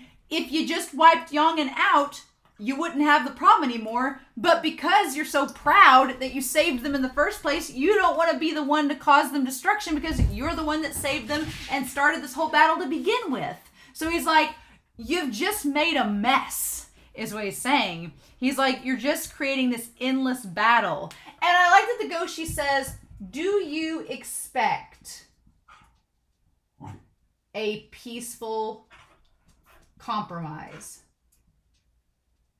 He's like, what are you waiting for? He's like, do you think they're just going to meet in the middle, both sides, and just shake hands, sing kumbaya, and be fine? He's like, do you know the situation that they're in? That's not going to happen. He's like, you've known from the start that Shanla was doomed to fall, but you won't let it happen. You keep trying to mess stuff up. And I love the notion that he says that he's like, nature is going to correct the problem. Nature self-corrects. Because he makes the comment there. He's like, and Lian's kind of ashamed in this moment before he gets to the nature line. Lian's like, well, in my head, I'm thinking I'm being heroic and this savior, but when you say it like that, I guess I do sound like, and I love how he hesitates to say failure. Like that word, Lian does not want to accept that he's a failure. And he blocks it out immediately, which helps to explain why when Wrong says it to him like so many times over again, he just gets so pissed and can't stand it because it reminds him that, yeah, he failed. He couldn't save them. He couldn't do it right. And the Goshi's like, you used divinity to alter fate. He's like, that's what the breaking of the rules is. He's like, you used divinity to alter fate. And he's like, you can't do that because now everything is a mess. He's like, nature breeds to create balance and get back on track. He's like, nature self-corrects itself. If you come in there and mess stuff up, it's going to mess it up even more to try to get back on track and correct itself. So I love that he calls... Now, when he said the creature, I was like, is he talking about Bai Wusheng or the little boy that's... the baby boy that's the curse? I want to say it's Bai Wusheng. But he's basically saying that the creature and human face disease was brought on by you, Lian. Because Lian's like, are you saying that it's my fault the human face disease exists? He's like, well, it's not necessarily your fault that you didn't create the human face disease. You didn't create Bai Wusheng. I mean, we'll talk about Bai Wusheng at the end of this chapter. You didn't create those things, but you invited them in. He's like, if you had just let things play out, Bai Wusheng may not have been attracted to the chaos. He's like, because what's happened is that Lian created such a chaotic state that Bai Wusheng came in and was like, oh, hey, what's this? What? This sounds like a party. I want to come over, right? He's like, you turned on the lights, made all the noise, lit up the neon sign that said chaos, and Bai Wusheng was like a little moth to the light. Like, oh, cool, let me come over here. And because that's happened, the human face disease has happened. And so he's like, yeah, it kind of inadvertently is your fault that all of this is happening, because you just wouldn't let things be and happen the way that nature had intended. And he says young people won't believe that they can walk before they've fallen. I love that line. That's such a good line. Like they have to, it's basically implying, and it's such a true statement, right? It's such a true statement that young people, they fail before they even know how to succeed.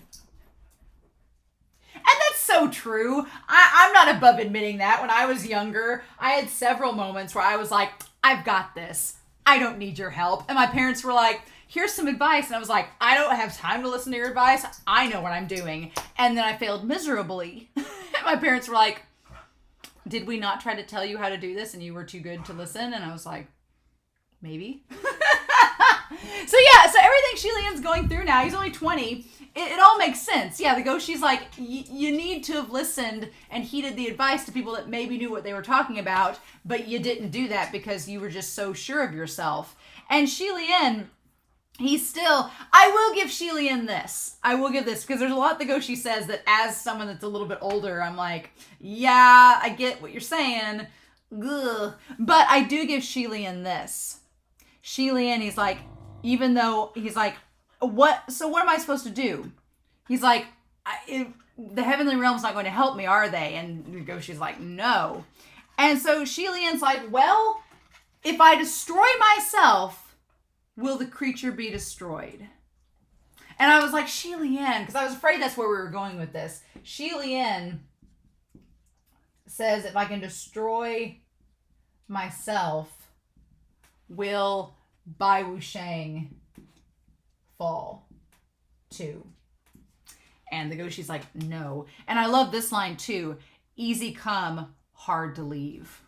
It's like when you invite that person into your party that you have instant regrets. It's kind of like when I was in college, I had two roommates. One roommate and I, we had been in college together for years. We got along great. This person's my BFF. We were like best friends, and we still are, and they were a great roommate. And then we invited this third person in because they seemed like it was a great idea at the time. Instant regrets. Was not a good idea. They were crazy. But it was like once they were there, it was very hard to get them to leave. And that's kind of the same situation. Like once somebody is in this situation, it's hard to get out. It's easy to fall, hard to get back up, right? And he says that it's the same for ghosts and gods and demons alike. It's like any divine power, it's the same deal. It's kind of across the board similar, which is interesting, right? That the Goshi said that the Goshi saying that ghosts and gods are similar is a very interesting commentary in this conversation, but he's just trying to get a big point across, right? And I don't like the fact that Lian, again, is offering to harm himself to save the day. It's like, quit using self-harm as a solution, Lian, because it's not, right? But the Goshi, he's like, honestly, it's your fault, but if we really want... This part I was like, oh shit, when he came back and he was like, it's really, your parents' fault for having you because you ascended and caused all this. He really says that it's Shanla was doomed from the start. And everything leading up to your birth and everything is just another marker in that failed state. And Lian, I don't blame Lian for getting mad at that, because just suggesting that him being born was a bad decision is like, and again, we tie it back to like, when did Shi Lian's bad luck start? Right? That's been a question that's been asked several times in this chapter. Well, very similar to Hua Chong. Maybe it was from birth. Maybe Shi Lian, for all that he's been praised and all of the spoiled upbringing he's had, maybe it was all just bad luck from the start, from the moment he was born. It was all just, everything was doomed to fail. Which would connect him and Hua Chong, right? They were both born under ominous stars. That they were doomed to be unlucky from the start. I don't know. But yeah, I do love Shi Lian whenever he's like, so what path are you going to walk? It's like the Goshi. At this point, I'm like, Goshi, you just told him like this bleak, horrible, like nihilistic scenario. And then you have the gall to ask him like, what path are you going to walk? What do you think Shi Lian's going to answer with? Really? What do you think he's going to answer with? And Shi Lian's like, fine. He's like, if nothing changes, if I disappear, I'm going to fight till the end. And I don't blame Shi Lian. That's the best answer Shi Lian could give. He's like, if the heavens won't listen to me, if this is all doomed from the start, he's like, no, I'm not going to let this hand that's rising against me use my people as their pawns. And it's like, they kind of already are. He's like, the people I protect will never become its pawn. And I'm like, and then we have chapter 86, which kind of does just that. So it's just all around bad. So 15 days pass. And Lang Ying suddenly leads an army. So 15 days pass. And then Lang Ying leads this army. Now, there are a lot of questions with that. I have lots of questions about Lang Ying at this point. And Lang Ying is the most mysterious of them all right now. Where has Lang Ying been? Has he just been putting this army together and gathering resources? Does he really know Bai Wusheng or does he not? He doesn't answer any of Shi Lian's questions. And Shi Lian's like, tell me what you know. And he's like, does he know Bai Wusheng? Does he not? Is he working with Bai Wusheng? Is he not? The aura of a king. All of this, right? So Lang Ying returns and attacks with his army. All Shi Lian cares about at this point, he is obsessed with Bai Wusheng because he believes Bai Wusheng is the cause of all this. And he wants to know everything about him. And Lang Ying's not answering his questions. And all he does instead is ask, why'd the rain stop? You promised that it would not stop raining, but you couldn't keep your promise. This part here, God, I love it. I really like Lang Ying's character. He's one of those characters I want to know more about, and I'm hoping that we do get more about him. Don't tell me if we will or not, but I'm hoping we do. But Lang Ying, he basically calls Shi Lian out, saying you broke your promise. And a lot more than that, because Shi Lian's like, he was spread too thin. He made Feng Xing give the Rainmaster back his hat. So the hat that he's wearing right now is not the hat that he got from the Rainmaster. It's not a heavenly item. It's fashioned like it. I like to think someone made the comment in the comments for this week that Shi Lian may take a piece. My theory has been, and I do agree with this person because they made the comment about Shi Lian taking like a little piece of people as he goes and incorporating that into who he is. Maybe not only physically, but mentally as well. Like the hat he wears could be a tie to the Rainmaster. I don't know about the veil. We might find out the veil. We don't know about Rui yet. The white robes are obviously a tie to him wearing white back in the day. My theory is that everything Hua Chong has about him is influenced by Shi Lian. From the umbrella to the maybe the tattoo on his arm. We'll see about other things, but I feel like it's all to the red string of fate around his finger. I think it's all a connection to Shi Lian, everything about Hua Chong, and they're all mementos of him that he's gathered onto his being. I'm sure we'll find out more. But Lang Ying, he calls them out saying, why'd the rain stop? And Shi Lian said they had to stop when the human faces got out of hand. He just didn't have time to go back and forth anymore. So he decided to focus on the human face disease and had Feng Xing return the hat. And Lang Ying, he's so apathetic and nihilistic. He says that everything is pointless. which is such like a bleak and opposite view of Lian right now, because Lian is convinced that everything has purpose and meaning and everything he's doing is for a reason. And Lang Ying's like, what's the point? Like, I feel like ever since his son died, he's like, there's no point anymore. And so he says, this part got me though. He said, your power is limited. He's like, Lian. He's like, Lian, you are limited. You may be a god, but you're limited by your devotees. And you're limited by your abilities to do. He's like, you can't do everything. You want to be the person that saves everyone, but no one can do that. It goes back to Jun Woo's words. No one can save everyone. He's like, that's not possible. And so he says, you are limited. And he says, rather than rely on you, I relied on myself. He's like, rather than put my faith in your power, I put faith in myself. He's like, I didn't want to put my fate in your hands. I put it in my own. And I feel like that's what gave him the aura, right? It's like what unlocked it. But the funny thing is, we compared Lang Ying to Lian in the last chapter. In this chapter, he's a lot like Hua Chong in a way, right? He's a little bit like Hua Chong, because Hua Chong has been living for Lian his whole life, but at the same time, well, I guess maybe it's a contrast more than a comparison.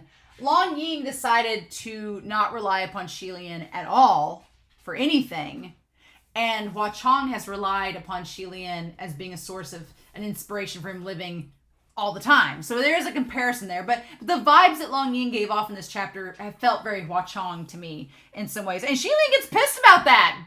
He gets pissed to the point of wanting to kill Lang Ying, which is something, because Lian's never wanted to outright kill him before. But in this moment, Lang Ying basically calls Lian a failure and says, no one has the right to believe in you.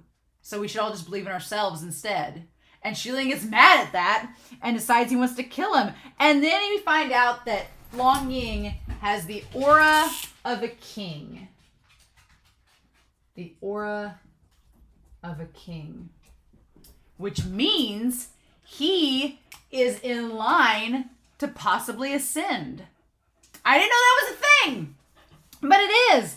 It's like he's in line. It's a protective barrier that's rare and means that he has the potential for ascension, and Lian can no longer kill him. He's not able to break that barrier. So this is the curious thing, right? So the question is, will Lang Ying become a heavenly official? Or a supreme ghost? Will he become one of the two? Because the thing of it is, I still think he becomes Blackwater. This has not deterred my suspicions that he becomes the Blackwater. Only because if he became a heavenly official, why? Unless, hear me out. Okay, hear me out. There are three theories now surrounding Lang Ying that I'm getting at. One, Lang Ying could become a heavenly official that ascends. But my question is with that, why the hell hasn't Lian ran into him yet? Why are we having this flashback when you would think Lang Ying would be one? Lang Ying reminds me in this moment of Lan Chanchu. But Lan Chanchu is clearly not the same as Lang Ying, although their ascensions are kind of under similar circumstances. So, if Lang Ying was an ascended heavenly official, why has he not run into Lian yet, unless he's a hermit? So maybe he's a heavenly official that we just haven't met yet. Maybe that's the case. Two, he's a Blackwater, because even though he has this barrier, like the aura of a king, what if Bai Wu Shang or something kills him? What if he kills himself? And then he becomes a supreme ghost. That would explain, if he had this barrier, the aura of a king, maybe that means that when he went to Mount Tonglu to fight all the other demons and the other ghosts, he was able to succeed because the barrier from the aura of a king helped to protect him, right? So maybe he did like Shang-Chi and killed himself. We don't know, right? We don't know that. I could see maybe that happening. Or three, what just crossed my mind a second ago, what if he did ascend and then had his powers shackled and he's the waning moon officer? What if he's the waning moon officer working for Hua Chong? What if that's the case? I don't know. I've not forgotten about the Waning Moon Officer, y'all. I have not forgotten about him. We still don't know who he is. But what if Lang Ying's the Waning Moon Officer? We don't know. He was a shackled cursed. He was someone with a curse shackle. That would be interesting. That would open up a lot of conversations between Lian and Huachang. Lian being like, why is he working for you when he's been the source of a lot of my problems? And Huachang will be like, now hold on. Let's explain. My theory about him being the Blackwater has like dropped down to 60%. Dropped down to 60%. Interesting. I'm not going to put that past it, but those are my 3 theories on what Lang Ying ends up being at this point. It's like, maybe I'm dropping down to 50. It's like 50% he's still a Blackwater, like 25% he's a heavenly official, 20% he's the Waning Moon Officer, and like 5% he just ends up dying and nothing happens to him. But, interesting. But yeah, Lian can't do anything. And at this point, the people on the battlefield see Lian get stabbed by Lang Ying. Obviously, Lian can't die. Lang Ying gets injured, but he goes away. And everyone starts to question their faith in him. Because now, after all this time, Lian wearing himself thin, like spreading himself as thin as he possibly can, suddenly Lian is no longer this, he doesn't appear like the god that he was at the beginning of the story, right? He seems more and more human because he's spread more and more thin. Again, they said from several chapters ago that all these heavenly officials are still humans. They're just really, really powerful, immortal humans, right? But they're still human. And so everybody starts to question him. All his devotees, they start to question him. And it just makes Lian madder and madder. Is that he can't kill Lang Ying. 100 more people get the human face disease. The man with the umbrella. Okay, the human face disease. Let's talk about that for a second. Ew. I remember back like in volume 1 where they're talking about the human faces were alive. And I was like, ugh. But the fact, I cannot imagine sitting on the ground and like a face coming out of your leg starts eating grass. Like, where does the grass go? What? Whenever they said the line in the book that Lian didn't want to imagine what was happening inside that leg. That's like my biggest fear. No, thank you, sir. No. Just like the idea that there's just something alive inside taking over this body. No, absolutely not. No, sir. And so he keeps saying to save him. And Lian has realized he can no longer do that. He's made all these promises that he can't keep. And so at the very end of chapter 85, when he swings down the sword to slice off the leg, I instantly thought of him swinging down the sword to cut Qirong. Like he just can't take it anymore. He can't save people. He's a failure. He just swipes down without thinking. Because like Mu Qing kind of points out, he's like, dude, you could have taken him away to do this, not in front of all these people. Like you acted too rashly. You didn't think this through. You just acted and didn't think it through. And now we've got an even bigger problem. And Lian's like, I'm just done. I'm tired and I'm done. Like you can't take anymore. And so Mu Qing kind of steps up in this chapter, 86, and like heals the mess. And he kind of like function like overreacts. Mu Qing keeps his calm throughout the entire chapter and is just like, okay, let's settle this rationally. And people start to panic. And Lian tells him to wait, but they start prostrating before him. And he realizes he's bit off more than he can chew. And Lian, he just wants to rest. But he hasn't got time for that, and he gets mad. And when he punched the tree, all I could think of was Lan Wangji and Modao Zushi. I was like, that was a Lan Wangji move, except Lan Wangji was sexually frustrated, and Lian is just frustrated, right? He's just mad, and he's ashamed. He's ashamed when he wakes up that someone was able to sneak up and give him the blanket, which I'm like, well, someone is Huachang, because Huachang can sneak. He's the one person that can sneak around Lian without him noticing. I'm like, But yeah, 2 days pass, and Lian gets very mad at the people who have the human face disease because he tells him when he cuts off the guy's leg, he cuts off the leg, it's still squirming. The leg is still squirming, which goes back to the son of the curse, and the body's still squirming even after it's dead. And Lian burns it, and that seems to do something and help.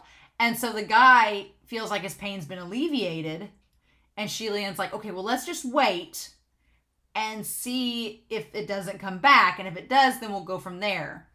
But humans are humans. And the panic sets in and people can't wait. He leaves them and they can't wait. And so they start he gets mad because some people, they basically kill themselves. They try to burn or cut off the stuff and they bleed to death. And Lian gets so mad because he's like, I just told the Goshi I wouldn't let you all become pawns. And y'all are becoming pawns. I said I would save you and I can't do it. And so now Lian he's so mad at himself. He's so mad at the situation that he just loses his cool. And this is why they told him not to descend. They're like, because here's the whole thing. There's this concept that the heavenly officials, they are supposed to look like gods, even though they're not. They're supposed to look like they're gods, even though they're not. And when they're up in the heavenly realm, out of sight, out of mind, people can put them up on pedestals and they do seem like they're ethereal, but once they're down on earth and it's revealed that no, they're not these immortal gods. They're immortal, but they're not these invincible gods. They are still people at the end of the day. Then the masses start to question, well, why are we worshiping you if you're just like us? You're not better than us, so what's the point? And then they lose their power, right? It all starts to come together.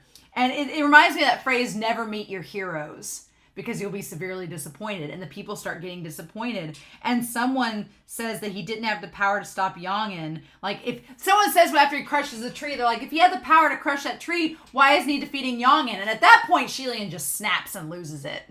Because he's like, that's exactly what the Goshi said. He's like, you've fallen into this endless cycle thinking things will correct themselves and get better, and they're not. And he goes after Bai Wuxiang. And what I love about this scene is that he calls out Bai Wuxiang's name, and Bai Wuxiang appears. He's like, hey, I want the fact to be like Bai Wuxiang has been there the whole time on that swing, being like, anytime you want to come back and have some crumpets? Did you come back to play? Oh, you've come to fight me. Oh, okay. I will be honest. I think if I ever went to a convention and did a cosplay for Heaven Official's Blessing, I would be Bai Wuxiang. Because it would just be so easy, and it would be fun to be like, sup? Hey! I came to wreck stuff. Like, I'd have so much fun with it, right? But Bai Wuxiang,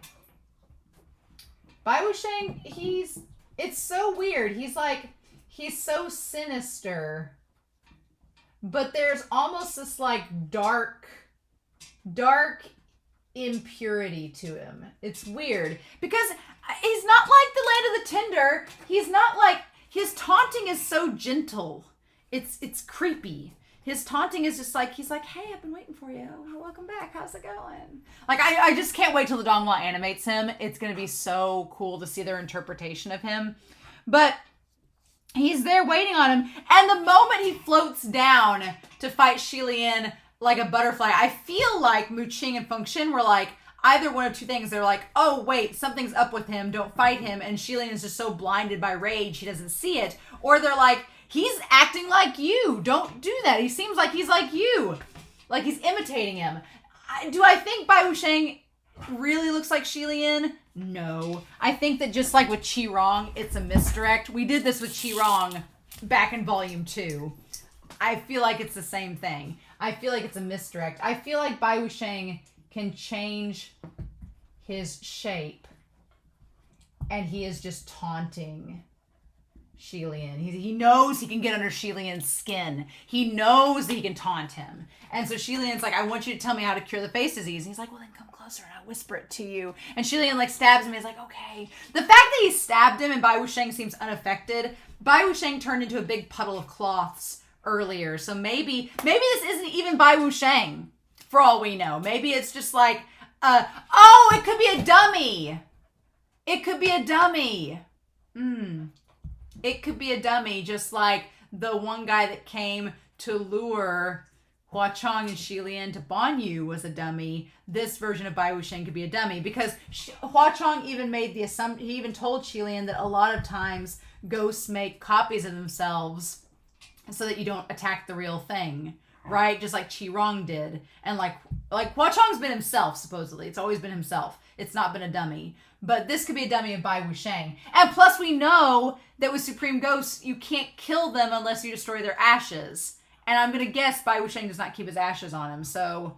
But that's curious too! So now I'm curious, yeah, how? How did Junwoo defeat him? Excuse me. I don't think Bai Wuxiang's dead. I think he's going to be the final boss. No, I don't think he's dead at all. Because, yeah, how would Junwoo defeat him unless he found the ashes?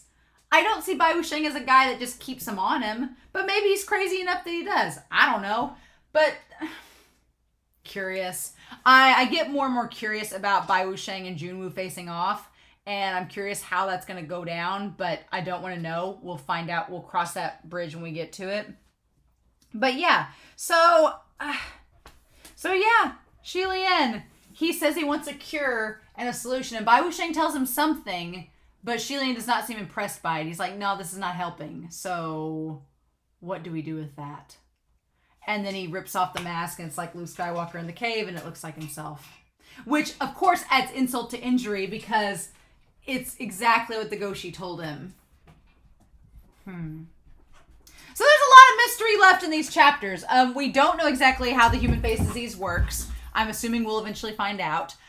We don't know what Bai Wuxiang told him yet. I'm assuming we're going to find out in the next chapters. Maybe, if we're lucky. We don't know if this is the real Bai Wuxiang or not, if it's just a dummy. Now that I'm thinking about it, it could very well be a dummy fighting him. We don't know Lang Ying's deal. Now that's adding another layer to Lang Ying. He's got the king's aura, so that's adding another layer to it. And then we don't still know... Hua Chong avoided Shi Lian this entire set of chapters. Like, he avoided him like the plague. Literally. So again, what's up with that?